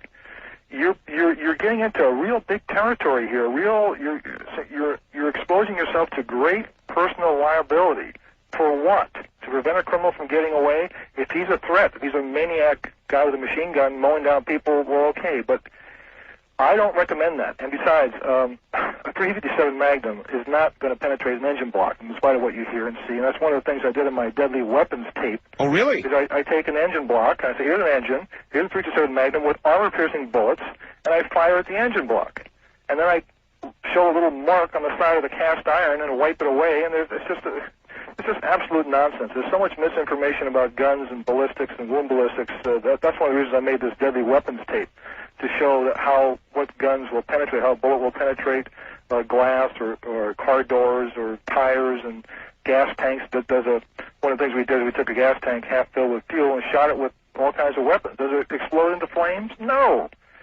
Because it's a Hollywood thing. Why were black talon bullets pulled off the market? For political reasons. What is a black talon? The black talon is a particularly good design of a hollow point bullet. That's all. And it's a method that they found that would retain the jacket and the bullet cord together. Very often a hollow point will come apart when it hits a target, a person, or something else. And then because it now has less mass, because it's broken up or separated the jacket and the core, it won't penetrate as far, reducing the effectiveness. So it's just a way of manufacturing the bullet. But because it became press picked it up as a killer bullet, they had to ban it. But the truth is, it's still out there. They just changed the name. Yeah, but I just don't understand the psychology here. In other words, if you have a gun and you have bullets in it, and you have to use it to defend yourself with deadly force, then you want it to be as deadly as possible. And I don't see how you get kinder, more gentle bullets. Yeah, well, you're absolutely right. Isn't it silly? I say, well, these bullets are very damaging. They're very hurtful. Well, yes, that's what they're supposed to do. Yes, that's kind of the general idea. Clinton would say something like, well, we shouldn't have bullets like this around. Well, okay, what kind of bullets do you like? Have blanks? Well, what's the alternative? Oh, it's just silliness that the press jumps on, and the public that don't understand these issues will read the headlines and agree with it. It's very silly, as you pointed out. Yes, all right, good. Wildcard line, you're on the air with Alex Jason. Hi. Hi, from Columbia, South Carolina, with a wild card question. All right. Mr. Bell, you live out on the sticks. You're about, a half-an-hour response time from a deputy sheriff? Well, I guess it would depend on where the patrol car is, but that's a good guess if they had to come all the way, yeah. And your home is posted no trespassing? Absolutely. I'm there. I'm knocking on your door. You refuse to answer the door. You don't want to open the door to me. You tell me to go away, and I refuse. And then you pull your gun on me. And I want to know what Mr. Jason thinks my rights are to self-defense if you're pulling your gun on me. All right, that's a good question. There he is at my door. Well, he's outside the house. Yep. Yes, outside the house, not attempting to enter, and there is a second part to this question, and I just want you to bring this point up because I do carry a gun. I carry a .357 Magnum revolver with black talon, and I go to people's houses uninvited, unasked, and unwelcome for a living. Are you a burglar? Are you a burglar or a salesman? Oh, no, I'm a process server. Okay. Well, you probably know the law pretty well. If someone inside, now you're an odd category because you have this special authority, which I never quite understand. I mean, I'm all for it. But it's I don't understand it. What authority does he have? I'm an agent of the court. That's I'm right. not a law enforcement officer. I cannot arrest you, but I am there serving a subpoena, a rule to show cause, a summons, or some other document of the court. Okay. And it is not trespassing, and I... All right, I've got you. So there you are at my door. I pull a gun on you. No, this is a situation where it gets very technical because he's a process server. If he's just a guy, a salesman, or let's take away your status as a process server because that's a different situation. I really can't comment on it. It's a very, very unusual one, very specific. But if let's say you're a salesman and... let's say a salesman comes to my house, and I say, go away, I don't want your thing. And he keeps talking, so I bring out my gun, and I point at him through the screen door, let's say. I say, get out of here. Yeah. I think I would be in trouble. Now, this, you better check local laws. But I wanted to mention something to your listeners before we, I'll come back to it, but how they can find out about these kind of laws and things. But that's a bad idea. You don't bring a gun out unless your life is threatened or someone's life is threatened. Okay, but his question was, what are his rights to self-defense once I have pointed a gun at him? Okay, now the question is going to be, as he's a salesman or whatever, what were you doing there? Well, I was trying to sell something. And the guy told you to go away, and you didn't go away, and he pulled his gun out. Now, if you legitimately felt, and you can prove, and you're prepared to demonstrate that you had a reasonable fear that your life was in danger, then you may be able to claim that self-defense where you shot this guy before he shot you. But if he's just pointing a gun and saying, hey, if you don't get out of here, I'll shoot you, I don't think you can shoot him because you're not being threatened. Your life is in imminent danger. It comes down to the same thing. If your life is in imminent danger. That's right. Okay. Second part of your question, caller. Well, the second part had to do with, just please tell your guests that just because I am an unwelcome visitor, you don't have the right to shoot me. If you present a gun, I will run, but instead of just getting a subpoena to appear as a witness in court, which you don't want, you're going to wind up having me come back with the deputy sheriffs, and you're going to wind up going to jail for threatening me. Oh, I agree with you. Anybody, a salesman or a process server, you don't pull a gun on them unless your life is threatened. And a process server, I guess you're going to have to let them in. It's because you have more powers than the police in some aspects. No, I'm not going to come in. I'm just not going to leave until you... Okay, well, I would counsel people not to point a gun, to call the police. If you're in doubt about who this guy is, you want him off there, call the police. I'm curious, caller, do you like your job? Yes, because those deadbeat dads out there, that's quite satisfying, catching up with somebody that hasn't paid child support for 3 years and finally handing them the court order where they're going to have to do it. I was confusing you with a bounty hunter. No. You're a process server. Right. Okay, a process server. No, good grief. People get real mad at them when they come and they trick you into receiving a subpoena. But no, do not point a gun at them to scare them or anything else. No, I never have. If they point one at me, I will run. All right, good enough. I appreciate that. Now, I want to ask you, and we stumbled into this one. What are the laws regarding bounty hunting? I don't know. I mean, I know that they have the right to, they can break down your door and all sorts of things, but really? I'm not an expert. I don't really know. Where does the legal support for such a thing come from? My understanding, you might talk to someone who's more qualified than I, but my understanding is that you sign it away. When you get a bail bond from that agency, you sign an agreement saying, I'm letting these people come into my home anytime, day or night, unannounced. They can search through my stuff if I don't show up. So you've already agreed to this, and then they're serving a warrant from the court, arrest warrant, the failure to appear. So they have a lot of powers, but it's a very unique situation. That's what I was describing the process server, misidentified. I see. That's very interesting. So as a police officer, have you ever run into a bounty hunter doing his job?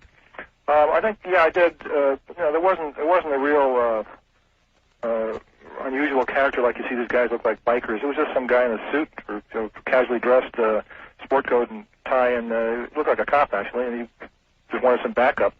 But they're serving warrants which are issued by the court, and the policeman has to essentially assist them, really, when they have a valid warrant for arrest. Fascinating. East of the Rockies, you're on the air with Alex Jason. Hi. Yes, sir. I'm a guard from Kentucky. Yes, sir. And no one's touching bases on equal force here.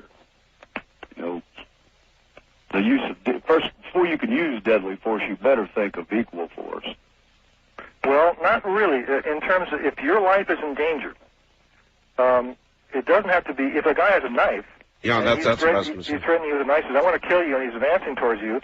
You can take out a 12-gauge shotgun. That's not equal, but you can use that if that's the situation. If you have a protection-trained German Shepherd, I know not everybody does, but would you rather you could use that instead of taking somebody's life? Well, yes, if you had another alternative method. That's what I mean. The central point of what I'm trying to convey to all your listeners is that you can only use deadly force if there's no other alternative. That's the way to keep safe. If you can say, look, I tried to get away, I tried to move over here, I tried to block him from coming in, whatever, and this is my last resort. If you can convey that effect, that I didn't want to shoot him, and my dog wouldn't attack him when I told him to, or whatever, you tried everything else, then you're going to be generally in very safe ground. Well, yeah, you get down to the point where, that fellow was seemed to be saying, if somebody's coming at you with a knife, use a knife. You can't use a gun. That's silly. In a knife fight, I'd much rather have a gun. And I think that's reasonable. I mean, the old thing about no one requires you to go arm yourself with a knife to be equal first, and then defeat him there, and then he picks up something else, and you have to match him with that. That's horrible as a potential court case or civil case may be. It sure beats being under the ground. Yes. So you make your own decisions, but you have to. I want everyone to realize the consequences of what they do. That there are terrible penalties, and I'm talking about criminal and civil. I mean, you get to go to civil court and being sued is a horrible thing. Even if you're totally right, it's going to cost you a bundle. It's a terrible situation, but that's the way it is. All right. West of the Rockies, you're on the air with Alex Jason. Hi. Hi. This is Renee from Spokane, Washington. Hello, Renee. Hi, Renee. Hi. I have a concealed weapons permit, and I carry a Glock 9mm. If I'm driving through town at night and I come up to a red light and someone gets in my car and threatens rape, what kind of rights do I have there as far as protecting myself with my gun? Good question. Good question. Now, generally, as I mentioned, the police, let's say you shoot this fellow. The police in a situation like this are generally very sympathetic to you. They see that you're out of citizen, you're coming home from work, and this is a guy who had no business getting in your car. You don't know him, and now let's say you shot and killed him. So it's your story versus the physical evidence. If the physical evidence is consistent with what you said, then there's no witnesses or witnesses who agree with what you say, then that's pretty much it. You can generally use deadly force to protect yourself in that situation, where you're in a car alone and a guy gets in. And then depending on what he says, generally. But, well, I'd say generally you can use the gun. But you might first, if this was possible, that you had the gun out and you said, get out of the car, and then he didn't, and he moved towards you, then you shot him. Mm-hmm. That would be generally justifiable. I mean, I can't talk about the laws in your state and so on, what will happen in your particular aspect, but if a woman driving alone and someone gets into the car and threatens rape, you can generally use a gun in self-defense. Yeah, and another thing I would be worried about there is if I didn't pull the gun and he found it later, yes. You know, if I let him move me from one area to another. Well, that's yes. You should not let them do that. And I would counsel people. I've told my child, if you're walking down the street and someone pulls up in a car and pulls a gun on you and says, "Get in the car," don't get in the car. Run. Oh yeah. He probably will not shoot you because he doesn't want to attract attention and you're gone now. He might, but if you get in the car, you can figure your chances of dying are very high. Right. So just run, scream, and like Buddy Bird, and run and zigzag as you're running away. And that probably will be much better than getting in the car. So you're right about that. Okay. Okay. Well, thanks a lot. Thank you very much. And it brings up another question, and that is the way the law will look at an incident of that sort in a car with a woman versus a man. A difference? Yeah, there's a difference. There always is. I mean, if you're a little 85-pound old woman in a wheelchair, and some big 6'2" guy to make things extreme, she can get away with a lot more than you can. They're going to say to you, well, why didn't you run away, or why didn't you punch him, or whatever you could have done. But someone who's clearly at a disadvantage, they'll be much more sympathetic to. Even in the situation at home, for example, somebody's breaking into the home. A woman is home alone. They're going to look at her shooting somebody in a different way than they are a man, aren't they? Yes, not legally, but not in terms of the statutes, but in terms of human nature, yes, they are. But remember, at home, a man and a woman, anybody, if you're in your home, you are a sacred person, and generally the law respects that. So if you're home minding your own business, someone's breaking in, you're in a very good grounds for using deadly force. If you can say that you can show that your life was threatened, or you felt that your life was threatened, or that a person in your situation would have a reasonable fear like that. And once again, on your videotapes, you interview criminals who break into homes, and they say their greatest fear is somebody inside having a gun. That's right. And they describe what happens how they felt and what happens when they encounter people like that, and they don't forget that. Even one guy said, went to this house and it had a little sticker on the door that said, "This house protected by Smith & Wesson." He said, so I thought first, hey, there might be guns in there, but I thought, nah, I better not, because if there's a guy in there, he'll probably shoot me. So he went on to the house next door. So what do you tell people about stickers like that? I've seen those. This house protected by Smith & Wesson. Good idea? I don't know. I don't put them on my door. I don't know. I'd rather sort of keep a lower profile, have a good steel door with a good lock on it and a good door frame, instead of putting stuff up like that. But I've also suggested to other people who don't like guns and don't think anybody else should have guns to put a sign on their door. Said there are no guns in this house. Yeah, you might as well also paint a big target there. Jewels inside with a big arrow flashing or something. All right, Jason, hold on. We're at the top of the hour. We'll be right back. Alex Jason, actually, my guest. We'll be right back.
listening to Art Bell, Somewhere in Time on Premier Radio Networks.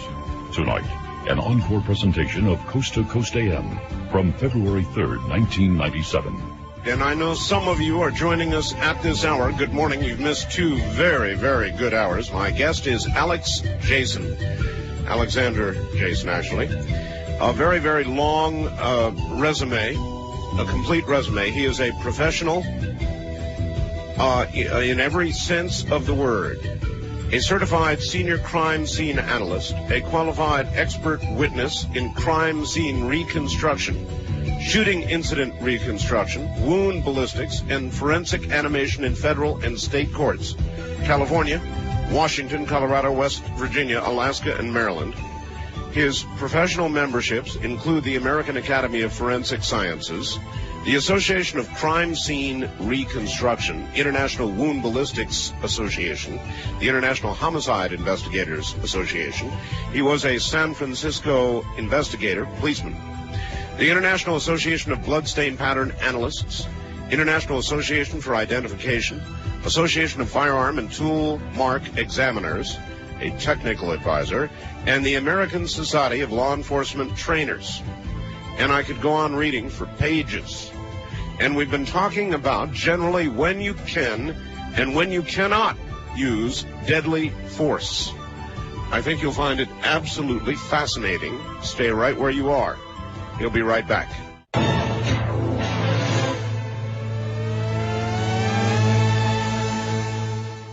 All right, before anybody else asks it, since the focus of Alex's work, professional work, is crime scene analysis and shooting incident reconstruction, his area of specialty is the science of wound ballistics, which relates to the use of firearms against humans, and specifically to the interaction of projectiles in the human body. The following question I will ask before one of you asks it, and it is inevitable, Alex, the assassination of President Kennedy. This has got to be right smack dab in the middle of your area of expertise. Though you may not have worked on the case, maybe you did, what is your opinion? Well, I did work on a case in recent years for the NOVA program and for the American Bar Association. We actually shot cadavers. I saw that NOVA show, by the way. And I really sort of hesitate getting into this because I find it's more like a religion now than really a question of what happened. I know, but we've got to ask. Yeah, well, to tell you the truth, Oswald did it, and there's nothing in the evidence that's inconsistent with the 6.5 millimeter Veronica Carcano bullet, which is a very unusual bullet in itself. And there's so much nonsense written. So a lot of people say, well, that couldn't have happened because this happened, because I read this and I read that. Well, what you read is probably not true. And there's just so many things that aren't true in that. That it was fired. It was Oswald from the school book depository, and that's it. All right. Good answer. First time caller line. You're on the air with Alex Jason. Hi. Yes, hello, Mr. Jason, and hello, Mr. Bell. Hi, where are you, sir? My name is Ethan, and I live in Van Nuys, California. All right. My question isn't exciting as yours, Mr. Bell, but I just have a question for Mr. Jason. This is just a curious question. Is there any laws regarding blowing out an attacker's kneecaps? Well, okay, what you're saying is, can I shoot to wound? Yeah. Yeah. Essentially. And there's no legal difference in shooting to wound or shooting to kill. Using deadly force is using deadly force. Whether you shot him in the kneecap or you shot him in the head or you shot him in the hand, it makes a difference legally as far as whether you're allowed to use the gun. So it's not a situation to say, well, I know I wasn't allowed to use deadly force because my life wasn't threatened, so I just shot him in the knee. That won't work. Okay, but if you are threatened, you can't shoot them in the kneecap. And I know in some cases, if you shoot them in the kneecap, they'll lose their leg from the knee down. Well, here's the problem with what you're saying. There's a lot of talk like that at the gun range, and people are always coming up with strategies like that. But the problem is, first of all, if you do that and the police arrive, you say, well, I shot him in the kneecap because I knew I would stop him and I wouldn't kill him. Or if you have that presence of mind to think about what you're doing and to carefully aim and hit a narrow little thing like a kneecap, then they're going to question whether or not you really need to shoot this guy. Was this such an extreme, sudden event that with your life in imminent danger? And you said, I think I'll shoot him in the kneecap. It's not going to look good. Yeah, all right. Here, and the kneecap is very easy to miss. Yeah, that's right. All right. Here, let me ask you this, and hopefully you'll give a good, honest answer, and that is, if you're in a situation where you've got to use deadly force, got to use a gun, are you better off killing them?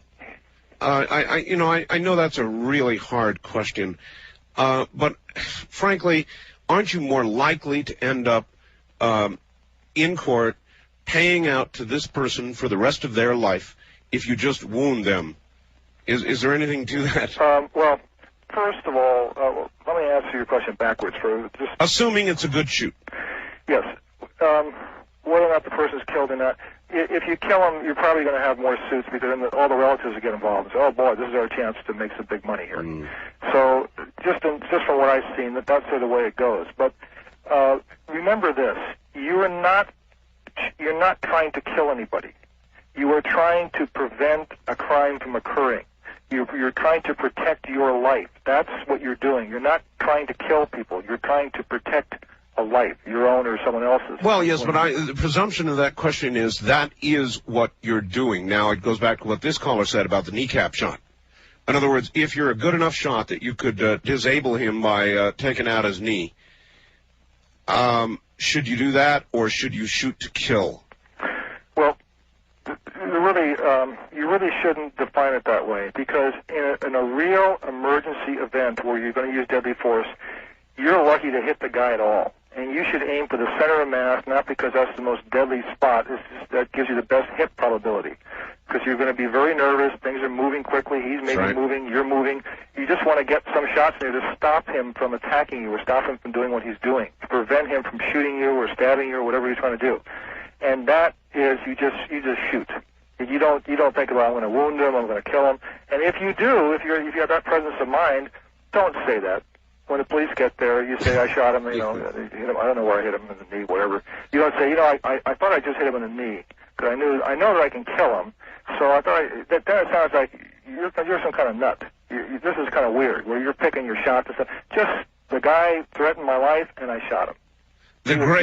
What about remember the great case, I can't remember the guy's name just offhand right now, it'll come back to me, the subway in New York. Yeah, Bernie Goetz. Thank you, the Goetz case. How did you look at that one? I mean, he claims he was threatened with whatever it was, a screwdriver or something or another, a knife, whatever. Yes. Now, here's a guy who really got himself into trouble by talking. Instead of just saying, they threatened me, they came around me, they were surrounding me, they pulled a screwdriver, and I knew they were going to stab me, and I shot them. He said, he told the whole story. He was a man, he was fed up. He'd been beaten up before, he'd been threatened. He was fed up, and he told the police on videotape, and I saw some of this work. And I hated these guys, and after I shot the one guy, I said, oh, you need another one, buddy. And how about you? You don't look hurt that bad. Yeah. So that's what really hurt him. Sunk his case. So that's the kind of thing you want to avoid. And if you shoot somebody in a situation where you had to, you don't discuss the stuff about the... there was a guy last week at a bar, and he said he'd get me, and I said if he ever did anything to me, I'd get him. I knew where he lived, and I thought it was him. And you get all these involved stories, and you start thinking, oh, this is some kind of a feud going on. And if the guy laying on your kitchen floor is a criminal, was known to be a criminal, or just not known to anybody, that's one thing. If he's your brother-in-law, or he's a next-door neighbor, or he's your wife's ex-boyfriend, there's a whole different story here going on. A whole different criteria going to be used. So what you say when the police arrive really is of prime importance. Just keep it to the minimum. Don't tell them what kind of ammunition you have. Oh, I only use black talons because I know they're the best. Or I only use this, and I have my super-duper night sights here, and I saw him when he was coming in the window. I waited just till I got a good shot at it. You just say, you tell the truth, which is if you're going to shoot somebody, it's because your life was threatened. All right. Wild Card Line, you're on the air with Alex Jason. Hi. Hi, Art. This is Don in Campbell, California. Yes, sir. And I was interested to hear him talk about the black talon, which is a particularly nasty bullet that, as it opens up, it produces several very sharp points. It basically goes through the person cutting, or animal or whatever it is, cutting things up. And I think the worst part of the bullet was its name. If you use that in a self-defense situation, you're going to have very serious civil liability problems. Yeah, if they'd called it a pink talon, it probably would have been fine. That's exactly right. Yeah. But you know, on the subject of bullets, like choice of ammunition, I'm wondering if the guest has a recommendation, for example, like the Corbin hollow points or something else as he would choose. It's true. We really have not talked about guns specifically. Alex, do you have any suggestions for the average homeowner? Yeah, well, I can just say this. Look, all the stuff about bullets and this bullet and that bullet, and you get into all this minutia and you read gun magazines, you're really going down the wrong path. The difference between bullets, a basic bullet design is very little, and whether black talon is going to do more than a silver tip or so on, is a very little difference. What you want is a bullet that penetrates deeply, and that is a bullet that has a lot of mass to it and will stay together. And the black talon is a good bullet. I mean, I'm not selling these things or promoting any of them, right. But don't get caught up in this stuff. You know, your brain doesn't know the difference between a black talon and a gray talon, or that's true. A bullet that severs your spinal cord is going to be a bullet that severs your spinal cord. You're going to fall down, and that's it. It doesn't matter what kind of bullet it is or anything else. So it's not that important. I mean, should you pick the best thing available? Yes, but it's not like this bullet won't hurt someone and this one will. There's very little difference once you have a basic functioning bullet. But well, I think there's two things you consider, right? Mass and velocity. Okay, velocity is not important in wounding, and with handgun bullets is one of the greatest myths that velocity has anything to do with it. You want low velocity, not high velocity. High velocity causes bullets to come apart. And if you get a high enough velocity, there have been tests with bullets like 8,000 feet per second. These are in special laboratory situations. And what happens when a bullet hits tissue is it just breaks up into little, it blows up essentially. So it makes a very nasty surface wound, but it won't do anything to the vital organs which are deep inside. So the more velocity you get, the more distortion of the bullet you're going to get, flattening out and breakup of the bullet, and it won't penetrate as far because you get too much frontal area, and then it increases the drag. So you want a bullet, actually, a 38 is better than a 357. A lot of people out there, I know, they're right now jumping out of their chairs thinking I'm crazy. You want a nice low velocity, like a 38, 158 grain lead hollow point. Something that'll go thump. Something that goes into the body. It goes through an arm and into the body for self-defense purposes. Not something that's going to break up like these real fast bullets. You don't want fast bullets. You don't want the fastest bullet. They're counterproductive. What about the difference between a handgun, say a 38, and a 12-gauge shotgun? Oh, well, there's a whole different story there. All right, but we're talking about home protection here, so... Well, for home protection, I mean, you can use either one. It's just the shotgun's more difficult to walk around with. It could be grabbed and you go in a corner, that sort of thing. So, but that's an individual choice. But the 12-gauge shotgun is a very devastating weapon. Yes, it is. I'm surprised the gun grabbers haven't gone after the shotgun yet. They've gone after semi-automatics, depicting them in the media, of course, as automatic weapons. God, that makes me mad to see that. But the shotgun is really so effective, I'm surprised they haven't figured out a way to go after them. Well, they will. Oh, you think they will? Oh, sure. All right, here's a question from a listener, fax. Another, Jason. And he asks, if I'm in a situation in which I'm being pinned down by my assailant, and I'm in possession of a firearm, would it be legal for me to shoot him, and if so, where? Well, it doesn't matter where you shoot him. I mean, if you're allowed to use deadly force, you're allowed to use deadly force. All right, he's pinned down. Now, the question is, where are you, though? In your bedroom? Yes. Now, there's a scene that we have in this deadly force tape where a woman's in her bedroom, and a guy comes in, sneaks in the house, and then she hears him, and she gets her gun, and the guy comes back in the bedroom. There she is trying to call the police, but he walks over to her. Now he says to her, she points the gun and says, "Get out." "What are you doing here?" He says, "Oh, I'm sorry, I'm in the wrong house." And she says, "Well, get out." He says, well, wait a minute. Don't get carried away. She says, get out. She's pointing the gun, and he says, "Look, you can't shoot me. I haven't done anything. What are you going to shoot me for? I'm not threatening you." And we have a whole discussion of this kind of a case. Well, if he continues to advance, then she can make the assumption that he is now in the commission of a robbery, that he intends to take the gun away from her. You don't have to wait till the person comes and takes the gun from you and aims it at you for your life to be threatened. So a situation like that where you're at home, if you're pinned down, yes, you can certainly shoot somebody, or even before that. But this is in your house. Now, I'm not talking about a bar fight or something. different situation out in the street. You can only show if your life is in danger. I have another scenario in the deadly force tape where a guy's in the alley walking along. We have various scenarios with these two slime balls who harass him and then do different things. And there's one case in there where his life is threatened, and other ones where it isn't. But I'll mention one thing. There's one scenario we have where the guy's hassled by these slime balls, and he pulls the gun and says, "Get back." And they say, "Hey, man, don't shoot. Okay, man, okay." And they back up. So he gets back in his car and he leaves. Mm-hmm. But what do the slime balls do? They say, "Hey, man, that man has no right to be pointing a gun. That's what he's doing, carrying a gun. Let's call the police." And they get his license number and they call the police, and this happens. And then what will happen is there's going to be a big felony car stop on this poor citizen who just tried to keep the slime balls away from him. So in a situation like that, what you do, if you had to pull your gun, which I don't recommend unless you really needed to, then you go and you call the police first. Don't let them call the police on you. Uh-huh. It make a whole big difference if you call, because otherwise they're going to be making a felony car stop at you on the freeway. Pretty sad. I mean, in a way, then the criminals, because they have been through the justice system, might know how to better manipulate it in their favor than you would as a just honest citizen who's never encountered anything before. That's right. God, that's sick. In fact, it leads to this question. In most cases and states, if you're in your car, it's treated just as if you're in your house. But is that true or not? I don't know what most states do. I just give the general guideline that if your life is in danger. But let me point out something that's really interesting. If anybody out there is really interested in learning the specifics, which you can only learn in your state, the way to do that I spell out in the deadly force tape, but is to get the jury instructions, the criminal jury instructions. They're available in any law library. There's a set of them. And let me just read. I have some here from California. Well, we're hitting the bottom of the hour, but what you're saying is that learn what judges tell juries in cases.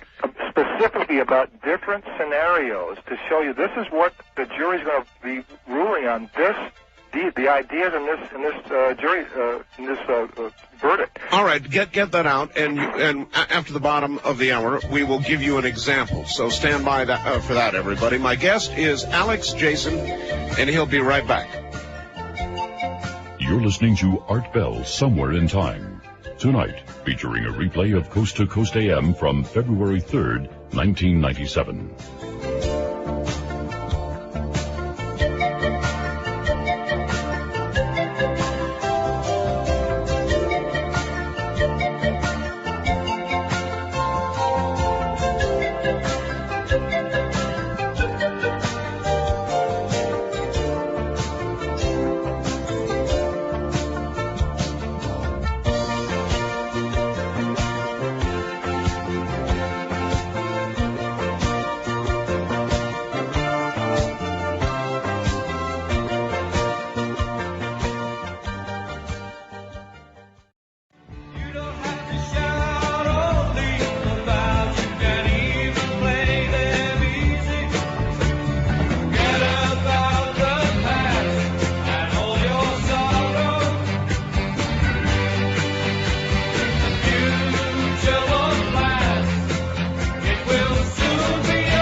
Listening to Art Bell, Somewhere in Time.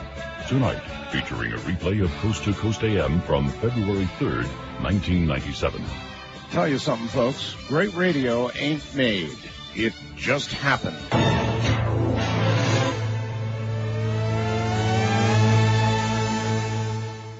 All right, back now to my guest, Alex Jason. And Alex, a lot of Canadians are listening right now. We're heard all over Canada, and they have a very, very different attitude about guns in Canada. And a lot of Canadians look down at the U.S., and they think of us as the wild, wild West, and they think we're out of our minds. People there don't have a lot of guns. And they think we should not have guns. And frankly, around the world, it's closing in gun confiscation in Australia. A lot of countries are moving away from ownership of guns. Is it going to be a battle that eventually is going to be lost for the gun owner, citizen? Oh, gosh, Art, it's a big question. I don't know. I'm just like you. I'm sort of an observer hoping for the best and believing that we should have the right to defend ourselves and to have weapons that responsible citizens should be. So I don't know. I hope we can continue it. Well, I guess I was asking for just sort of more of a prediction or an opinion. Is it going the wrong way? Well, one thing is encouraging. It's going the wrong way in some ways, but one thing is encouraging is that, was it 23 states now have concealed carry laws? That's right. That's right. And that you wouldn't predict that happening, but it's happening and seemed to be successful. So I know that there's a lot of laws against assault weapons and these silly things that they define as assault weapons. So in one sense, it's growing that way. But we're also getting a right to carry a gun. So I don't know. I'm confused, and we can go either way, and that's one of the reasons it's important to vote for the right people. Okay, I agree. First-time caller line, you are on the air with Alex Jason. Hi. Hi, this is Kevin in Nashville. Hi, Kevin. Well, I'm really enjoying the show tonight. Your guest has given us a lot of really good information and advice. And I agree with just about everything you said tonight, excluding the issue of velocity. All right. And this would come up. Of course. Go ahead.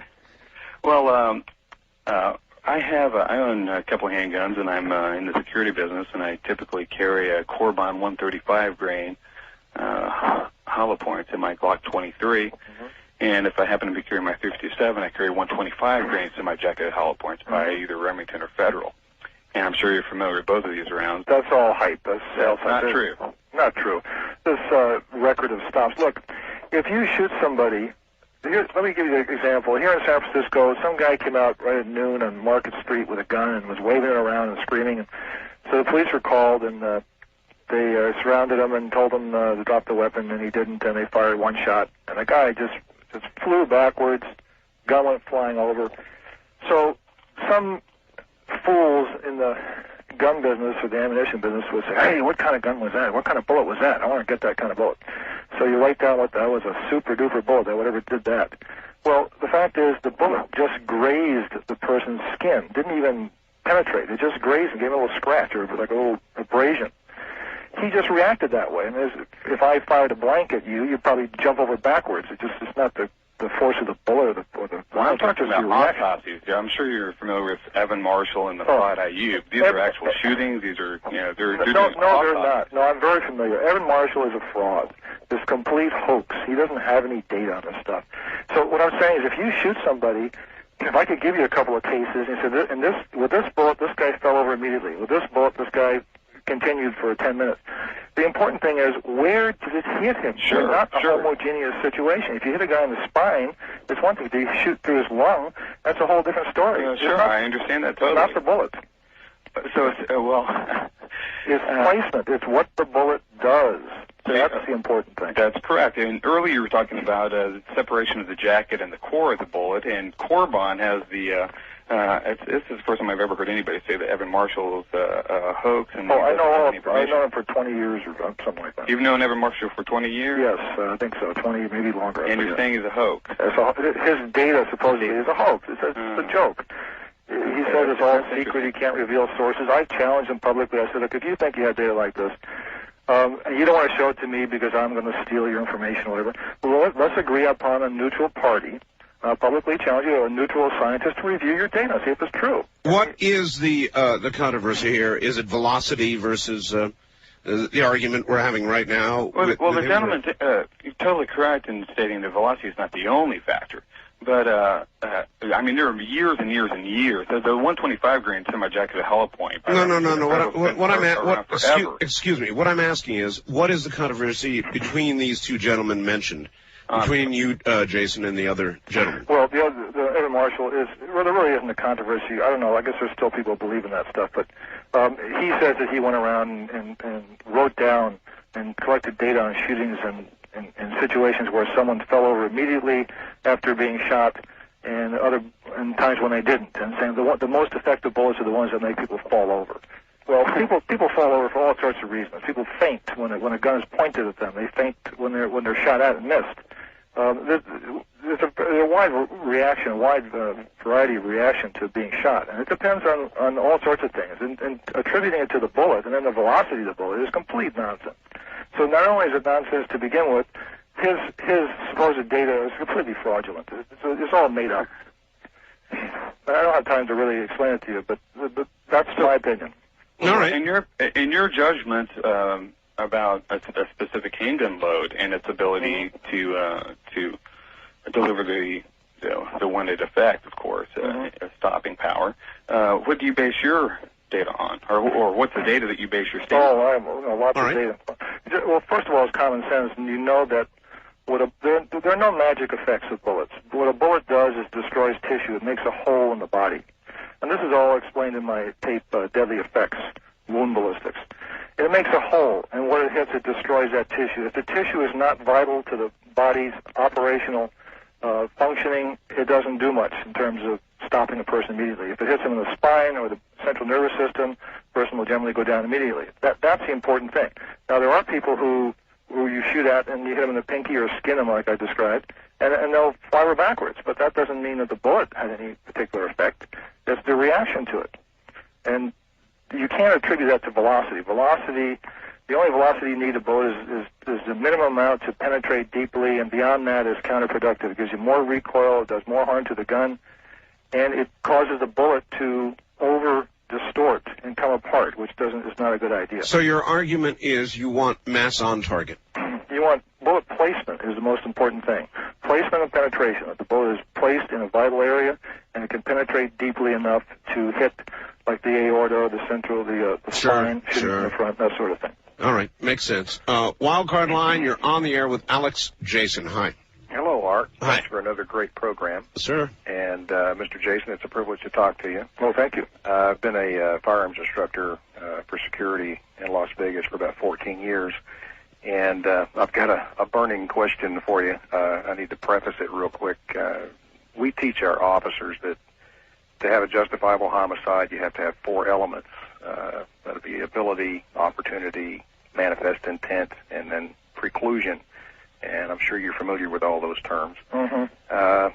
We teach our officers that a primary objective in using deadly force is to incapacitate an opponent.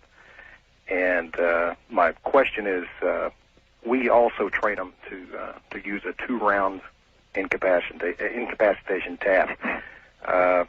What's your take on that? Well, the doctrine the second shot is for insurance. So. Well, first of all, as you say, police and your people, you're not trying to kill people. And if you talk to the police in a shooting, they weren't trying to kill somebody. They're trying to stop him. Take away his capacity to do you great bodily injury. Yes, or to a hostage or whatever else. So let's put that aside. Now, the reason why you shoot someone is to stop them from doing whatever they're doing or about to do. And you should continue to shoot until the person is clearly not able to do what he's planning to do. And if that takes 2 shots or 3 shots or 5 shots or 14 shots, that's what you do. And that's the current doctrine that's been adopted by, I don't know, most police departments, many of them, the FBI, I don't know, lately they used to have that policy. It used to be that you fire 1 shot and you wait to see what happened, or you fire 2 shots.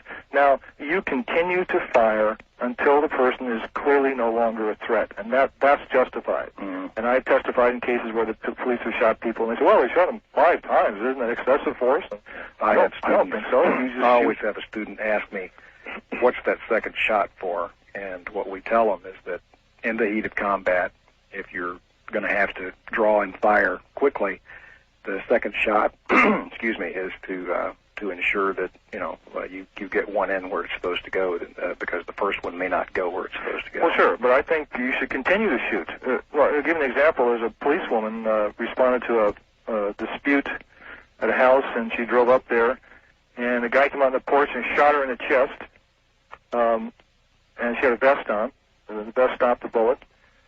She shot back and waited. She fired twice and waited, because she did her thing, fired twice and waited, and the guy took the time while she was waiting to raise his gun up and shoot her again before he died. Killed her. We tell them 2 round center mass, then the pelvic girdle, and then the last choice would be a headshot. Listen, this pelvic girdle is a nonsense thing. Some people are going around saying if you shoot someone in the pelvic girdle, the whole body will collapse. If you've ever seen a bone, you shoot through a bone and you're hunting an animal, the bone is very resilient and sort of like plasticized. It does not fracture and crumble apart like a piece of glass. That's complete nonsense. You just keep shooting at somebody until they're no longer a threat. And generally, that means when they've fallen over. And 2 shots may not be enough. I just say you continue to shoot until the person is not doing. We teach them that, but initially the 2 round tap, and then. All right, so no hard and fast rule. Keep shooting until they're down. Until they're not doing what they've threatened to do. All right, that certainly makes sense. East of the Rockies, you're on the air with Alex Jason. Good morning. Hi, I'm Paul from Wisconsin. Hi, Paul. I'm a law enforcement officer here and been listening to your show. I agree with everything you're talking about, Alex. Thank you. I guess just a comment and maybe a question. 2 years ago, almost to the date, we were involved in a fatal shooting of a suspect. And I guess I just want to say something to the callers as far as the responsibility of owning a weapon. We're trained law enforcement, and the state of Wisconsin, I think, is thought after as one of the leaders in training. And what we've gone through in the last 2 years, and our civil suit is coming up in March, and this is just the start of it.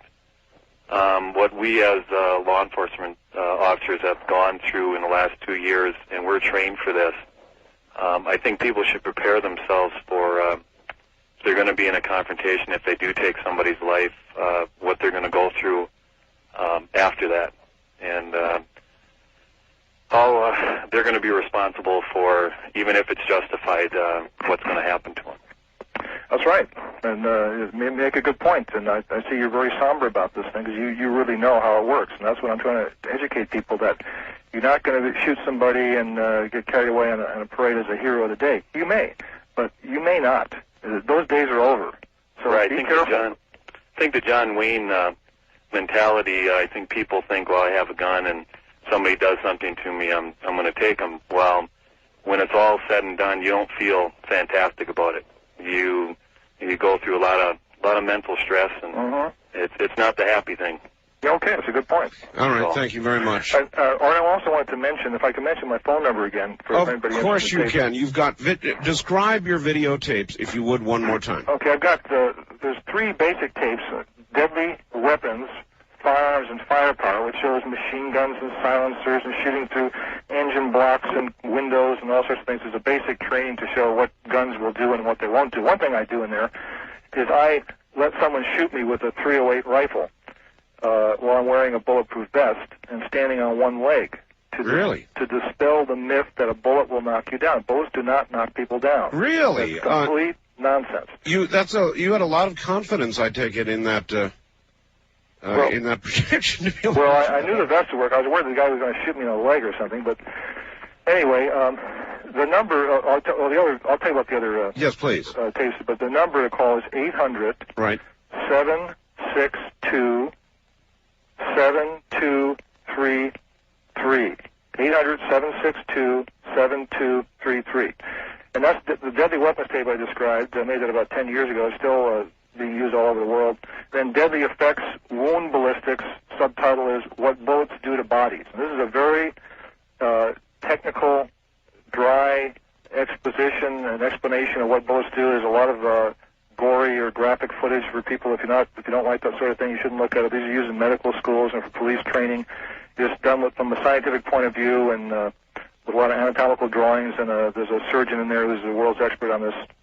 And then they have Deadly Force, Firearms, Self-Defense, and the Law, which is what you should know if you're going to have a gun for self-defense, about when you can use it and when you can't. And then I have another tape I'll just mention because you have so many law enforcement listeners.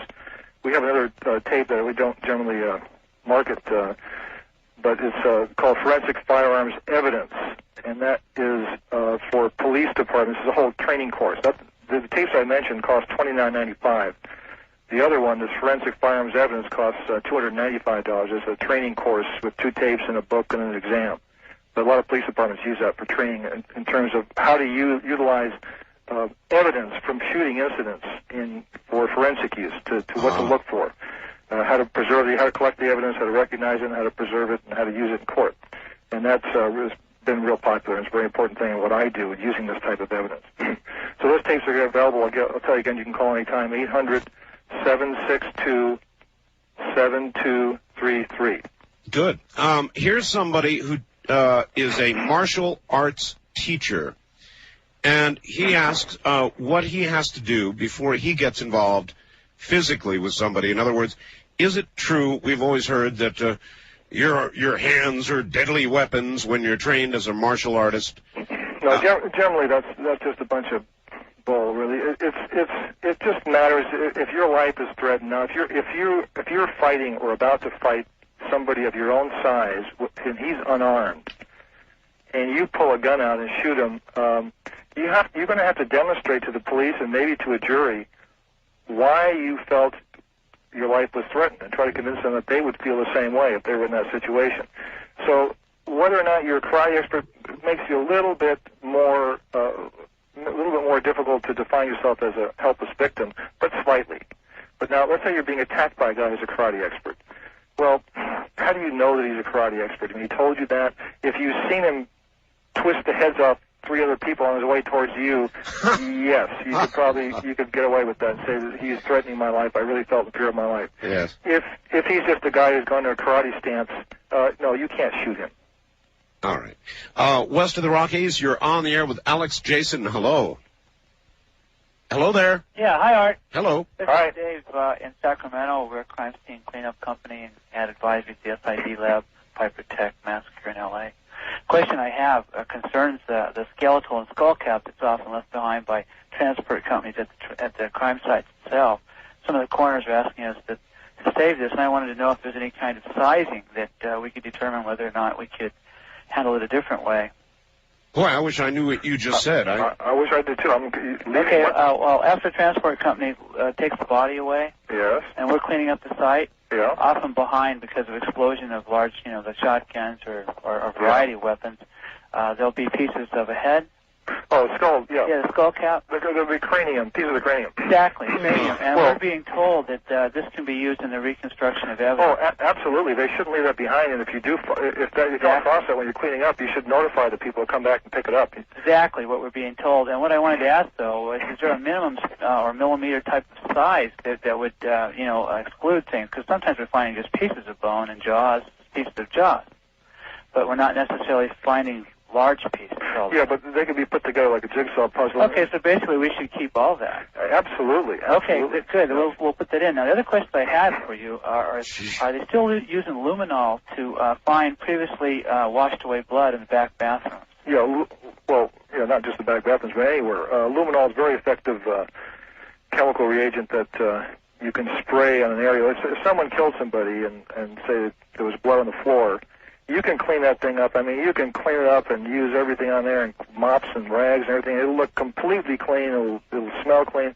But if you spray luminol on there, it will glow in the dark if blood has been there. We've been warned by the DOJ to wear nitrile gloves when we're cleaning up on the crime sites because of the use of luminol. Well, not just because of luminol. Luminol is not the big problem, but just because of biohazards, AIDS. Well, we use the biohazard material in the gloves, but what I'm trying to get at, too, is they're telling us that there's a reaction, and any kind of reaction from even fingerprint powder is considered carcinogenic. Well, everything is carcinogenic now, and the state of California got sued about it, so they're really crazy about it. But you better talk to somebody who knows more about that than I do as far as the health hazards. All right, Alex, you said you're frequently up until 3, so how about one more hour? Okay. All right, one more hour it is. My guest is Alex Jason. He's in the Bay Area, and he'll be back. One more hour of this expert guesting, I guess that's what you'd call it. I don't know about that last call. Yeah, call him back. Come back here and get this head, this part of this head. Yuck. Not my kind of work. Ladies and gentlemen, stay right where you are. It keeps coming from the high desert. I'm Art Bell.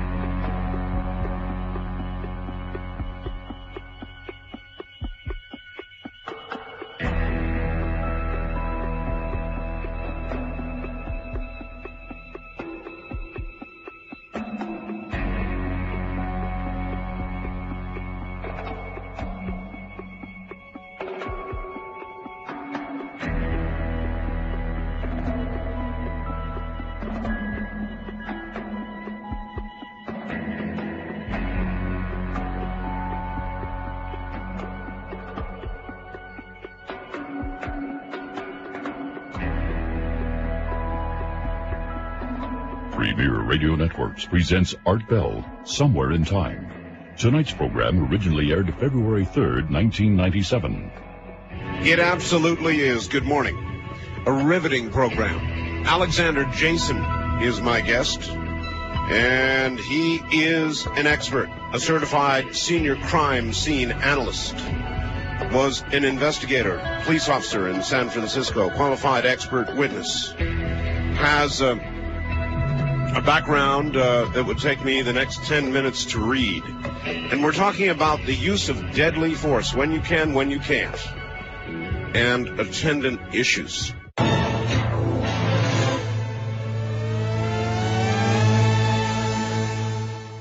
Well, all right. Alex, here, I've got a couple of faxes I want to read. All right. Art, Alex stated that using deadly force against your wife's ex-boyfriend was a different matter. My question is as follows. My wife-to-be's ex came to the house and just walked in. I didn't know him at the time. She was asleep on the couch. Now, if I would have had a gun and I had shot him, would I have gone to jail for murder? I don't know to give you a specific answer to that specific question. It depends on your state laws about that sort of thing. But what I was saying was, if an intruder comes into your house who's perceived to be a criminal, and it has criminal intent to burglarize your house or rob you or kill you, that's one thing. If it's your ex-wife's boyfriend or whatever it was, it's going to look like they're going to look to make sure this is not some kind of a jealousy dispute or a three-way triangle kind of thing. So it's going to be looked at very differently. So that's what I meant. Is if it's a clean situation in terms of you're minding your own business, you're at home, someone breaks into your house, has no right to be there for criminal intent, that will be much easier to explain to the police and have them accept than if it's someone who is related to you. So if you shot that person, you'd be going downtown for a discussion. All right. Well, what about the classic? You come home, you walk in the house, and there's your wife with another man in bed, and you pull out a gun and shoot him. No, you can't do that. Can't do that. Because the reason, if someone asked you, well, why did you shoot him? You say, because I'm not going to let anybody do that to my wife. Well, that's not a legal justification. You have to have someone's life in danger. Suppose you said, well, I thought she was being raped. Well, good luck. Good luck, huh? I mean, if you can convince the police of that, and then perhaps the DA and perhaps a jury, then fine. I mean, that's the situation, and it's probably happened. That would be certainly a better line than I was jealous and angry. Yeah, or I'm just mad at that guy. Mm-hmm. All right, here's another one. Besides the Kennedy assassination, and you're right, it's religion. We'll leave it alone. And this one comes close to being religion as well, but it's forensics, and it's interesting, and it's Vince Foster. Oh, I don't really know, to tell you the truth. People ask me about that. I've never got into it because, see, when I have to give an answer to these kind of questions, I have to really research it. And like I found an old Army buddy of mine I knew years ago, and he's a JFK nut. So he peppers me with all these questions. But I don't have time. I just can't give you the answer. I have to do a whole research project to answer these questions specifically. So I'm very cautious about what I will comment upon, unless I really know the case of Vince Foster. I don't know. I haven't delved into it. I've got enough work to do that I need to do than get involved in something like that. It's an interesting case, but I don't know. All right. Art, every time a gun is fired, we evolve less as a culture. Guns are reactive measures against something. In other words, revolution, even with only faith, not in the religious sense, as my only measure against evil in society. So he's against guns sort of as a religion, saying that we evolve or devolve every time a gun is fired. How do you react to that kind of argument? Well, it's a real philosophical... It is, yes, it is. I would just say, I respect your right to feel that way, but I hope you'll respect my right to feel the way that I do, that I would like to have protection at certain times to use a gun or other instruments to protect myself if I don't threaten other innocent people. Okay, here's another good one. We've been talking about guns, but suppose you've got a really mean junkyard kind of dog out in your fenced yard. Somebody jumps your fence, and your big mean dog rips out his jugular vein, and he's dead in your yard. Now what? Well, the question is, did you order the dog to kill him? No. He just did it. Yeah. No, I don't. There's not a question there. If you're not involved, then it might be a question of whether you have a hazardous dog or not. But you're getting into real specific legal things that I'm not really qualified to answer these kind of questions. A lawyer should answer them. But I'll just tell you, my general opinion is that if someone jumps into your yard where the dog is, then you're not going to have a problem with it. Generally tough luck, huh? If the dog is running around the street and does that, then I think you'd have a harder time. All right. First-time caller line. You're on the air with Alex Jason. Hi. Yes, good evening, Art. My name's John, calling from Montana. Yes, sir. Hi, John. I have a couple comments and a couple questions regarding the gentleman that put the bulletproof vest on. Yep. How do you feel about, I shoot a .264 Magnum. Do you think a bulletproof vest would stop that round? Well, sure, if it was the right vest. I mean, shooting a 110 grain bullet at my muzzle velocity? Well, I'm saying that you can make a vest that will stop anything. It might be a 200-pound vest for a certain thing. Right. It would be impractical. So there are vests and there are vests. Now, the vests that stop rifle bullets have to have, by current technology, steel or ceramic in them. They can't be the Kevlar polyaramid type fibers alone. They have to have something more than that.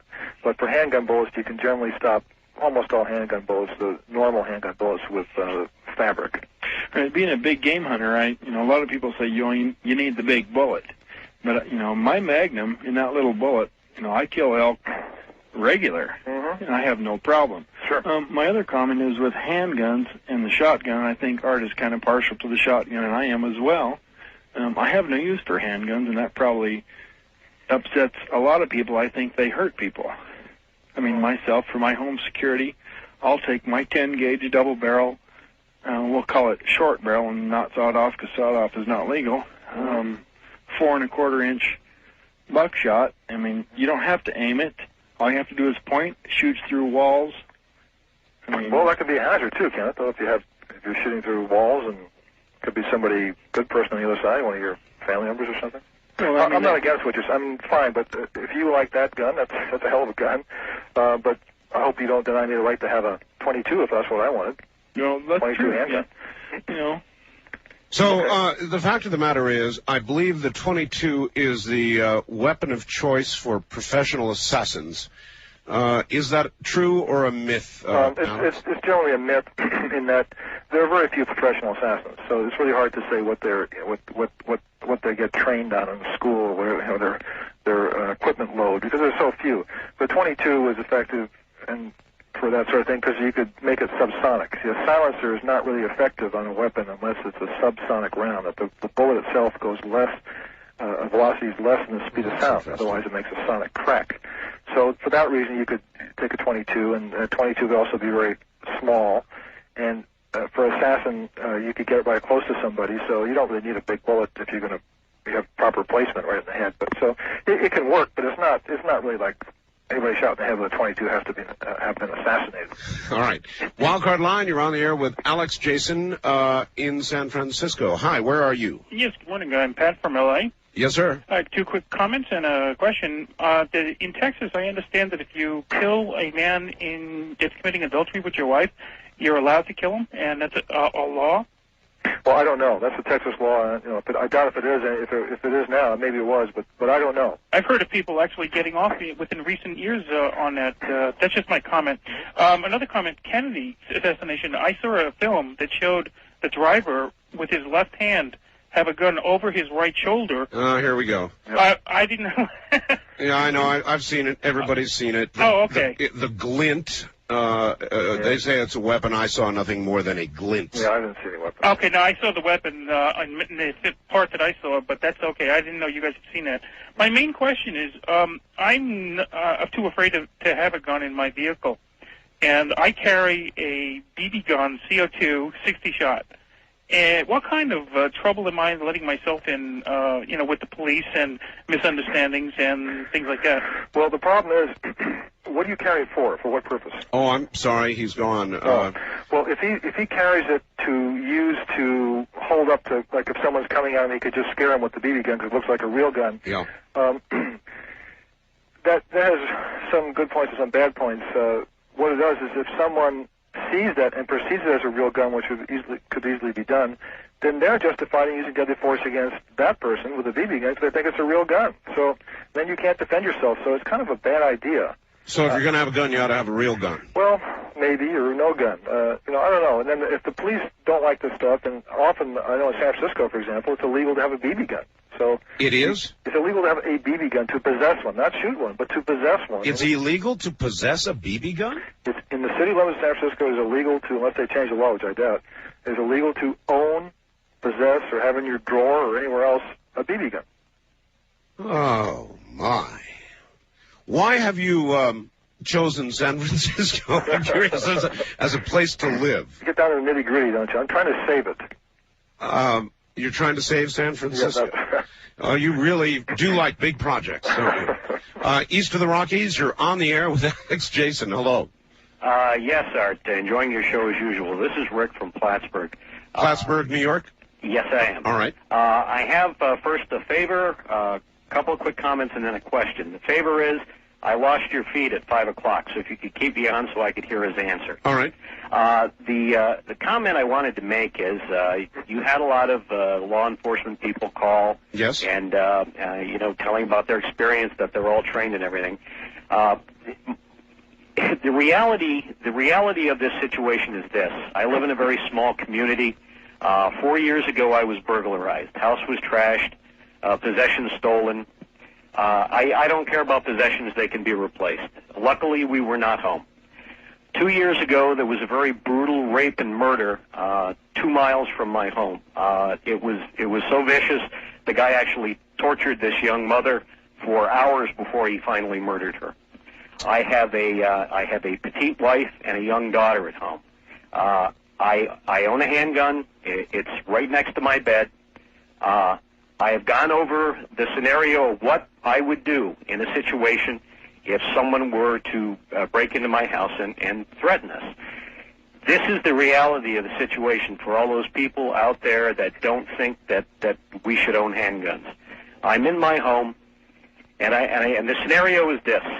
Someone comes in my house, they turn at the bottom of my stairs, and I'm up in time enough to see them turn at the bottom of my stairs.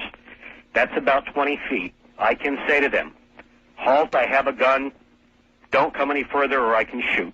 I would have enough time to do that.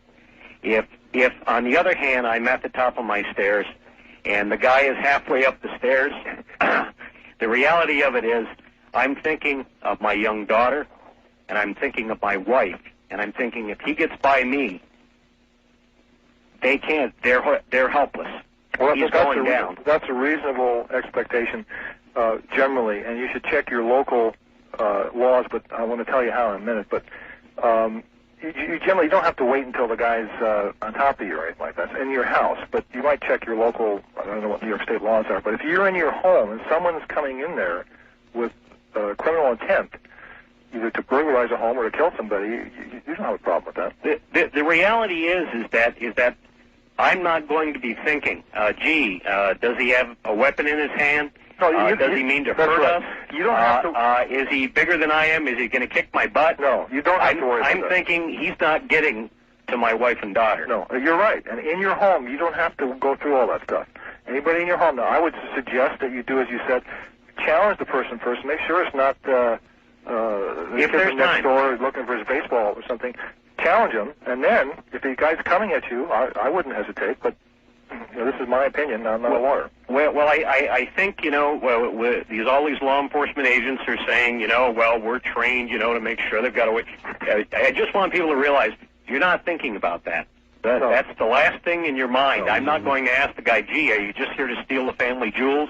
Yeah. Or do you mean to hurt us? In your home, it's a different story. You're justified generally in doing something like that. Now, let me explain something. There's jury instructions, and every state has them. If you find them in the library, you can look this kind of stuff up. They're very specific. Yeah, you were going to read one, as a matter of fact. Yeah, here's one. This is just one. They're written in human English terms, so you can have to be a lawyer to understand this stuff. Here's one that the judge would read to the jury. Right. It is titled, Resisting an Intruder Upon One's Property. That's the title. Now, this is California. This is only California.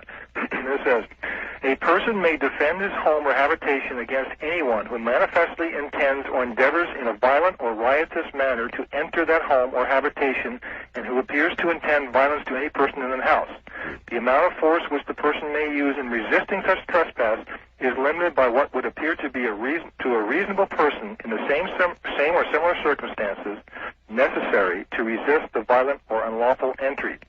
He is not bound to retreat, even though a retreat might safely be made. He may resist force with force, increasing it in proportion to the intruder's persistence and violence if the circumstances which are apparent to the homeowner are such as would excite similar fears and a similar belief in a reasonable person. And that means that if you are afraid, you have that fear, whether it's true or not, but if somebody else in that position would have also perceived the situation the way you have, that's what the jury has to decide. Now, you can find these jury instructions in the law library. You look them up, and the tape discusses this. And that'll give you specifics about this stuff, because it's very difficult to get information. If you call the police department, they're not going to tell you this stuff, because they think you're maybe some kind of nut that's going to kill your wife and then say that Officer Jones said it was okay. If you ask a lawyer friend of yours, he probably doesn't know about this stuff. He's probably doing wills and business law and other things, and it's a very specific area.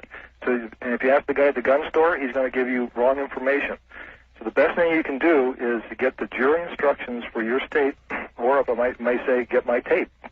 And by the way, the people they called me, the people that take the orders, and they said people are calling in, but please don't ask the people who answer the phone about they just take the orders. They don't know anything about the guns or about the law or anything. So just if you want to buy a tape, they're 800-762-7233. 800-762-7233. And you can call. They'll give you the address if you want to send in for a check, or if you want more information or something, they'll help you there. Yeah, they're probably asking the poor operators about specific situations, and they're probably going, I'm sorry, I couldn't begin to advise you. That's right. They say, well, I have a 22 or something who's asking, they just take orders there. They don't know anything. All right, west of the Rockies, you're on the air with Alex Jason. Good morning. Yeah, this spoke Ron in Spokane? Yes, sir. Yeah, actually, I was going to plug his tape. I actually saw it 10 years ago, and nobody's called. I know you're kind of pushing this tape, and I've seen this tape. The deadly weapons tape, probably. Right, and it was beautiful. It was excellent. I loved it. In fact, I was about 20 years old when I saw it. I'm 30 now, and I have reflected back on it many times. Is this the tape where at the end you actually do shoot the engine block with a 60 caliber?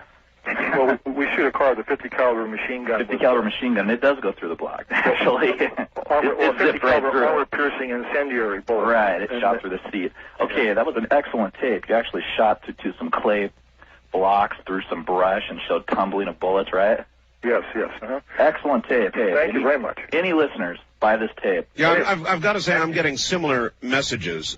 People saying, gosh, I just realized who this guy is. Oh. And I've seen the tape, and it really is incredible. So I'm getting a lot of comment like that. Yeah, it's a great tape. But I have actually a few questions. Okay. I've been in a few precarious situations here recently as of Christmas time in Seattle. I live in Spokane. I had a gentleman jump in the front seat of my car at a gas station. I'll tell you what, hold that thought. Okay. Let us finish after the break. Stay right where you are, both of you. You're listening to Art Bell, Somewhere in Time. Tonight, featuring a replay of Coast to Coast AM from February 3rd, 1997.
You're listening to Art Bell Somewhere in Time.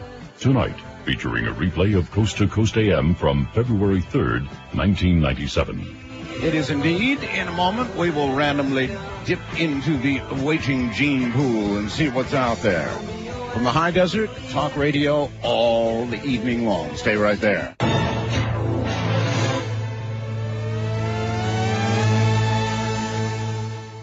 Well, all right, back we go to Alex Jason, my guest, and our caller, sorry to hold you over, but, you know, the clock and all that. So go ahead. Are you there? Yes. Yeah, where are you? Well, what we had going on is I had this gentleman get in the front seat of my car, uninvited, and a good lesson to be learned here. Always lock your doors, but nevertheless, he had jumped in and he wouldn't get out, and he wanted a ride, but actually he wanted more than that. He wanted some money. After I told him to get out of the car and he wouldn't, it came down to give him some money and he'd leave, and you know, basically, I just couldn't get him out of the car, and yeah, and you know, what I did is I just drove right to a police officer, hopped out, walked up to him, and told him the situation. They arrested him, but you know, they couldn't hold him, and it was a real funny thing, you know, because he didn't pull a weapon out on me or anything. But you know, he gave me three choices. He told me either give me some money, or you call somebody who can get some money. And he didn't give me the third choice. I'm thinking, well, it was obviously, to me, bodily harm. And what I'm getting at is people's perception of their life being in danger different to different people? I mean, I'm looking at No, it's a very good point. I can imagine he would perceive his life was in danger if he didn't comply in one way or the other. But here's the bottom line on it now. How the police would look at it is this. Let's say, so he went through this whole thing, and then you, meanwhile, got the gun up under your seat and just shot him. And they would say, well, now, wait a minute. You know, the guy who didn't threaten you, and he may have said that the choice number 3, he didn't, but there was no imminent threat. Now, if he just jumped in the car and you pulled your gun and shot him, you sort of have a better case than if you'd had this chat with him about what he wants and so on. Because then the assumption would be he's jumping in the car, he's going to rob you, he's going to get you. But what the police are looking for is an understanding that there was a threat to bodily harm or a crime that's being committed, a serious crime, one of the serious crimes, rape, robbery, murder, that sort of thing. He was intending to do that. So that's an odd situation. So if you said, well, the guy told me this and he told me that, and then he said I had three choices, and he didn't name the third one, so I figured that was a bodily harm, so I just took my gun and I shot him. I don't know. You know, the people were taking a close look at that. Now, then it would come up to, like, what's the press saying about this? Poor innocent hitchhiker killed by a savage white racist, or, you know, how is this portrayed? And that would make a big difference. So, in that situation, you did the right thing. All right, question for you. General question, Alex. Do we have a fair justice system? In your opinion? I know it's a very general question, but is it fair? I mean, the perception is if you've got money, if you're accused of a crime, you can get the right experts, maybe people like you, the right attorneys, dream teams, that sort of thing. Your chances of walking are much better. Is that fair or just the way it is? Well, a deep question, Art. You know, I'm a forensic guy. This is a philosophical thing or political. I think I see a lot of things that aren't fair. I'll tell you that. But if you said, okay, well, how are you going to fix this? What do you want to do? You're in charge. I'm not sure. I know one thing I do is in civil matters, make the loser pay. That would help things quite a bit. But in the criminal things where you say, yeah, if you have a dream team, you're much better off than the guy who got the public defender. It's true. It's true. But I don't know what to do about it. I mean, I'm not saying that nothing should be done. I'm just not the guy to ask. I don't have all the answers. I've got you, and I appreciate that, too. First-time caller line, you are on the air with Alex Jason. Hi. Hi, this is Roger in Clear Lake, California. Yes, sir. I wanted to know if he could give me a little more information about both BBs being illegal, BB guns, and also what about guard dogs and attack dogs on your property and how they would be used in the situations he's talking about. All right, well, we just covered that one, both, really. There's one thing about guard dogs. I know there was a case where somebody, I think they murdered was convicted of murdering his wife by ordering his dog to attack the wife, and it killed her. Pit bull, I think. And he was convicted of murder. So any instrument you use, if you tell a 2-year-old, if you could train a 2-year-old, a 3-year-old, go over there and stick this into mommy or whatever, I mean, you can commit murder, not the child. He wouldn't be convicted of murder, but you would. So by any instrument, by any method, that's illegal. Now, if someone's attacking you and you order a dog to attack them, yeah, that's okay. A dog is not generally considered deadly force, but I don't think it's really been defined.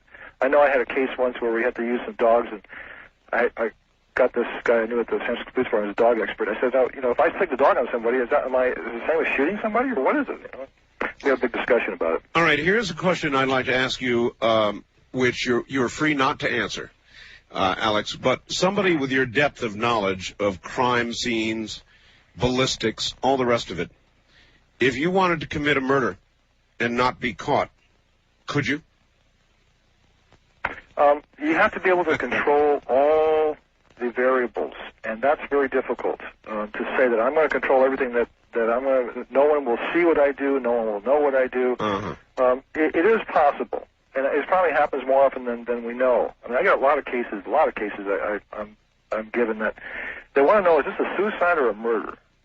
And it's very difficult to tell. A lot of times I tell them, look, you can't tell. It's consistent with either one, especially where you have the husband says that he came in, the wife is going to commit suicide, and she had the gun to her head, and he reached over and he grabbed the gun, tried to pull it away from her, and she fired it. Yeah. So you have both hands in close proximity to the gun. You have gunshot residue perhaps on both hands. You have, you just can't tell. So sometimes it happens. I'm sure it does. But could I plan one? Oh, gosh, I have to wear a decontamination suit. I mean, you wouldn't believe that. Well, you saw some of the stuff from the OJ trial. Sure. The depth of forensic science now, when they really go to town and collect everything properly and analyze it properly, you have a hard time getting away with something. Awful lot of difference between now and 100 years ago. Or even 15 years ago, 10 years ago. Big DNA. I mean, good grief. Look at this. Amazing.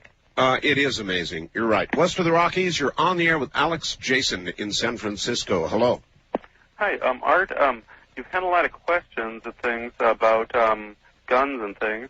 What about, using the pepper spray stuff? Is that considered a weapon, or what is it? Well, it's not deadly force, but what is it, Alex? Well, each state, I think, defines it, and I think in California, they're just talking about making it a felony to use it inappropriately. I forget how they define that, but you have to check on your own state. It's not deadly force, and you can use that even though if you're not in fear of your life. But you have to check your local laws about that. And I have one more question. Okay.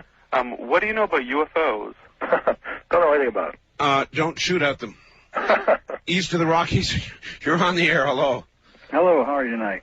Oh, fine. This is Tim in Orlando. Yes, hi, Tim. And I'm losing you in Charlotte, and I can't quite pick you up in Chicago anymore, but I'd sure like to hear the answer.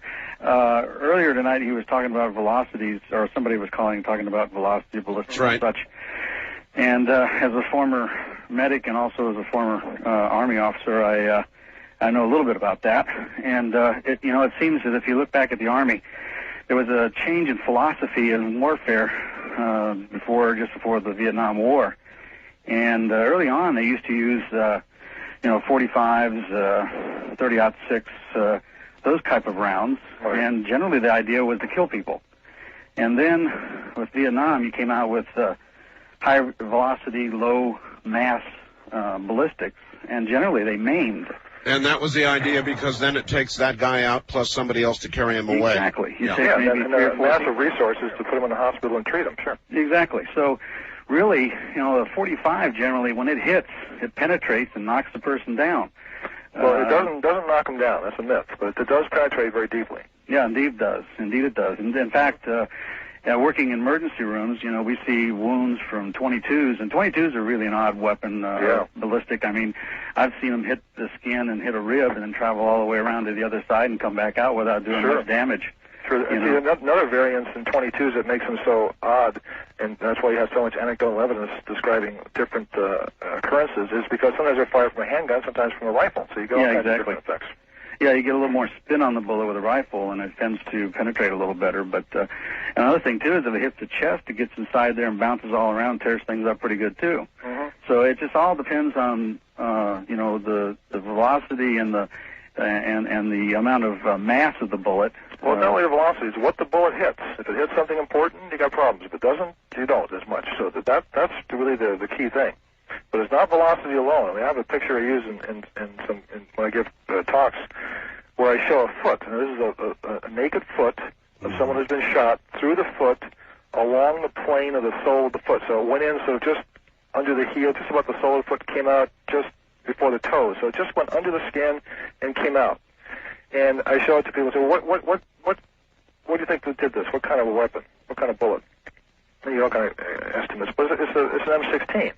Because M16 does no more damage than a .22 caliber bullet, slightly more, but nothing significant, if it doesn't yaw. But this is, I guess, time maybe for another program or something about how bullets work and what they do. But generally, the velocity of an M16 is much higher than a .22. The velocity of an M16 is like 3,200, 3,100 feet per second, and a .22 is like typically 1,100, maybe 1,300 feet per second.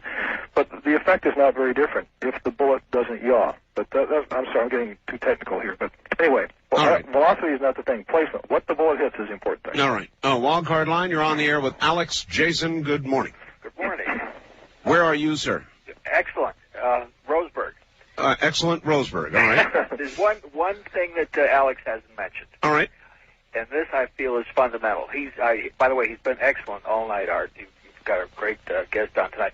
But here's the one thing he hasn't mentioned. As he has stated, the one thing in self-defense that you don't want to have to do is shoot anyone. And the best way to avoid that is to use guns with a large hole. In other words, if you're using a pistol to defend yourself, use a .45. Because when someone sees that big hole, they know that you mean what you're going to say. And when you're using, above all else, a shotgun, anytime a woman points a 12-gauge shotgun at someone, he's going to jump out the window, down the stairs. Oh, yeah. He is not going to face it. And if he does, you better shoot him immediately. Because he's got to be crazy. Yeah, because he's nuts. So it's a good point. It's another sort of small thing in your favor. But, yeah, sure, you could make sense. Big holes are good. Big holes are better than small holes, generally. West of the Rockies, no, you would have been on the air. East of the Rockies, nope. Wild card line, first time caller line. God, I'll get it straight. You're on the air with Alex Jason. Hello. Yes, this is Eric in Phoenix, Arizona. Hi there. Hi, Eric. Just a couple of quick points to make, and then I'll let you take over. The first is, if you do have to use deadly force, whether it be in the home or out in the street, the person's down on the ground. Should you continue to cover the person with your weapon? And if so, what do you do when the police arrive? Yeah, that is a very good point. If you let's say someone is armed, he has a gun, and you shoot him, and now he's down on the ground. You have to consider him still a threat. You don't know if he's dead, or if he just ducked down, or he's laying on the ground, or he's actually shot. It's not like in the movies where you see someone shot in the movies and the blood flies out in front where the entry wound is. It's not like that at all. Most wounds are not visible when you shoot somebody. The skin will heal, and not heal, excuse me, will contract around the wound, and it's much smaller than the diameter of the bullet. And if you have clothing on, especially dark clothing, you don't even know if you shot the guy. And they're not going to fall over backwards. That's all a myth. I mean, they might, but that's a reaction to being shot out of fear, but not the bullet doesn't do that. So you generally don't know if you shot someone. If they fall down, look at what they're doing with their hands. If the gun is now disconnected and the gun's fallen away from the body, keep your gun on him. And if he starts to move towards the gun, you can shoot him again, probably. So when in a movie, when we see somebody shot and they literally fly across the room, that's right. That's generally baloney. Well, it's not generally baloney. It's always baloney. And even with a 12-gauge shotgun, if you think about the very fundamental physics, that the recoil cannot be greater than the impact of the bullet, or the impact of the bullet cannot be greater than the recoil, which means they're opposite. If the bullet would knock a man down, it would knock down the man firing the gun. Do you know how many movies you're going to ruin for me now? I mean, I have seen people blown from one side of the room through a window and then fall about 100 stories. I know, and that's why I made that tape where I stand on one leg and get shot with a bulletproof vest to show that a bullet doesn't do that. And it's just that if someone comes up behind you and sticks you in the rear with a pin, you might jump 2 feet in the air. That's not the force of the pin or the metal or the angle, the velocity of it. It's just your reaction. I bet you have not had a lot of consultant jobs in Hollywood, have you? Well, actually they do. They call me once in a while, but they don't really want accuracy. They want, other things. They want fun stuff. They're not interested in doing things. If you saw someone shot in a movie, the way it really is, where a guy stands there and he gets shot and he goes, and there's no dramatic impact. No, you're absolutely right. But you've still ruined the movies. Wildcard line, you're on the air with Alex Jason. Hi. Hi, this is Tina in North Pole. North Pole, Alaska? Yes, sir. All right. Wow. I'd like to say that the situation for women is a little bit different in some of the scenarios that you've mentioned. In other words, a man jumping into my car and I'm alone with my children, I would be more justified in shooting him. Well, you would. You're absolutely right. But just bear in mind, the law makes no distinction. It doesn't say, well, women, however, can do this, and men, however, can only do that. So legally, we have equality, It doesn't mention any difference in gender. So the law technically is the same. However, when police get there, they're going to evaluate the situation, see you, the little baby in a baby seat, and so on. Sure. And they're going to be much more sympathetic, and it's just common sense that they're going to give you a lot more latitude, and you're right. Right. But I'm just trying to tell people the basics to keep them out of trouble, and then you can sort of go from there.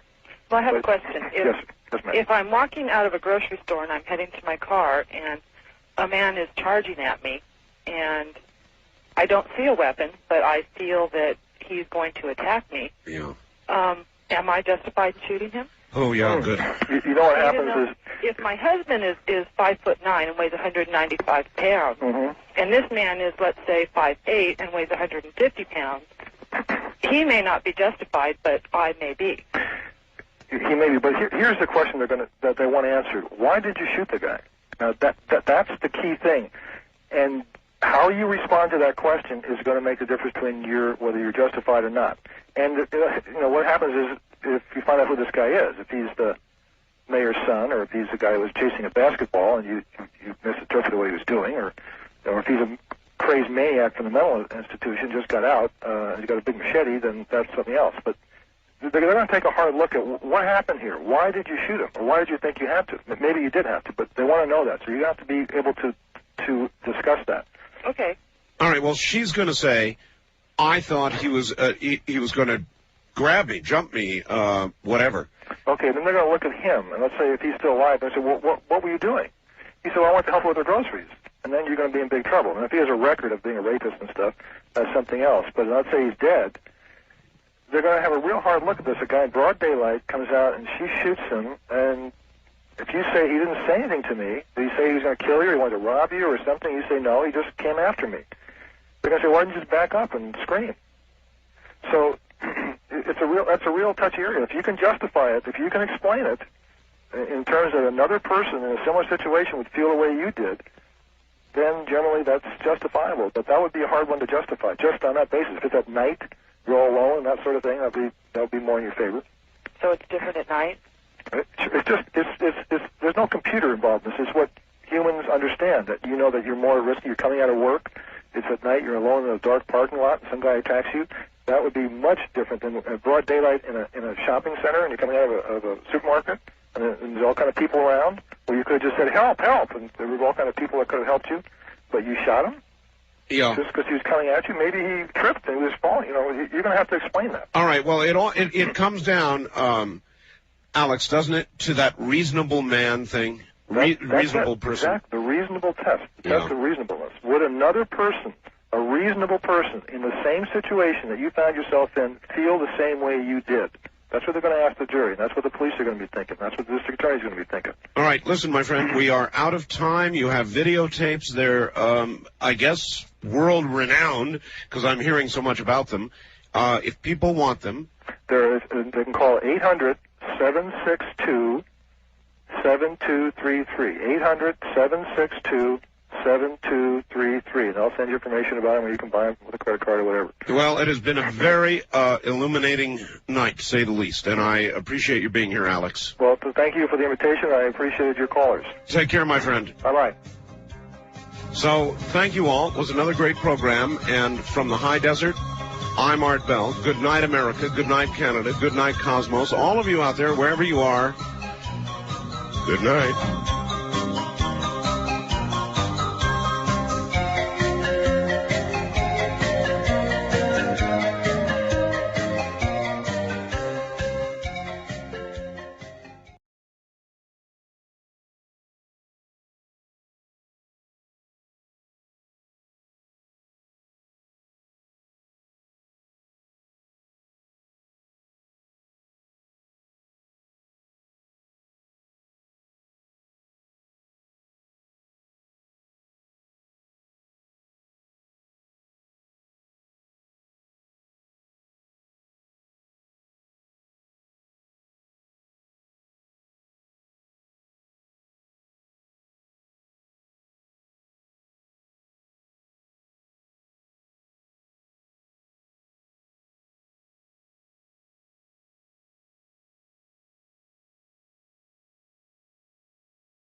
Welcome to Art Bell Somewhere in Time.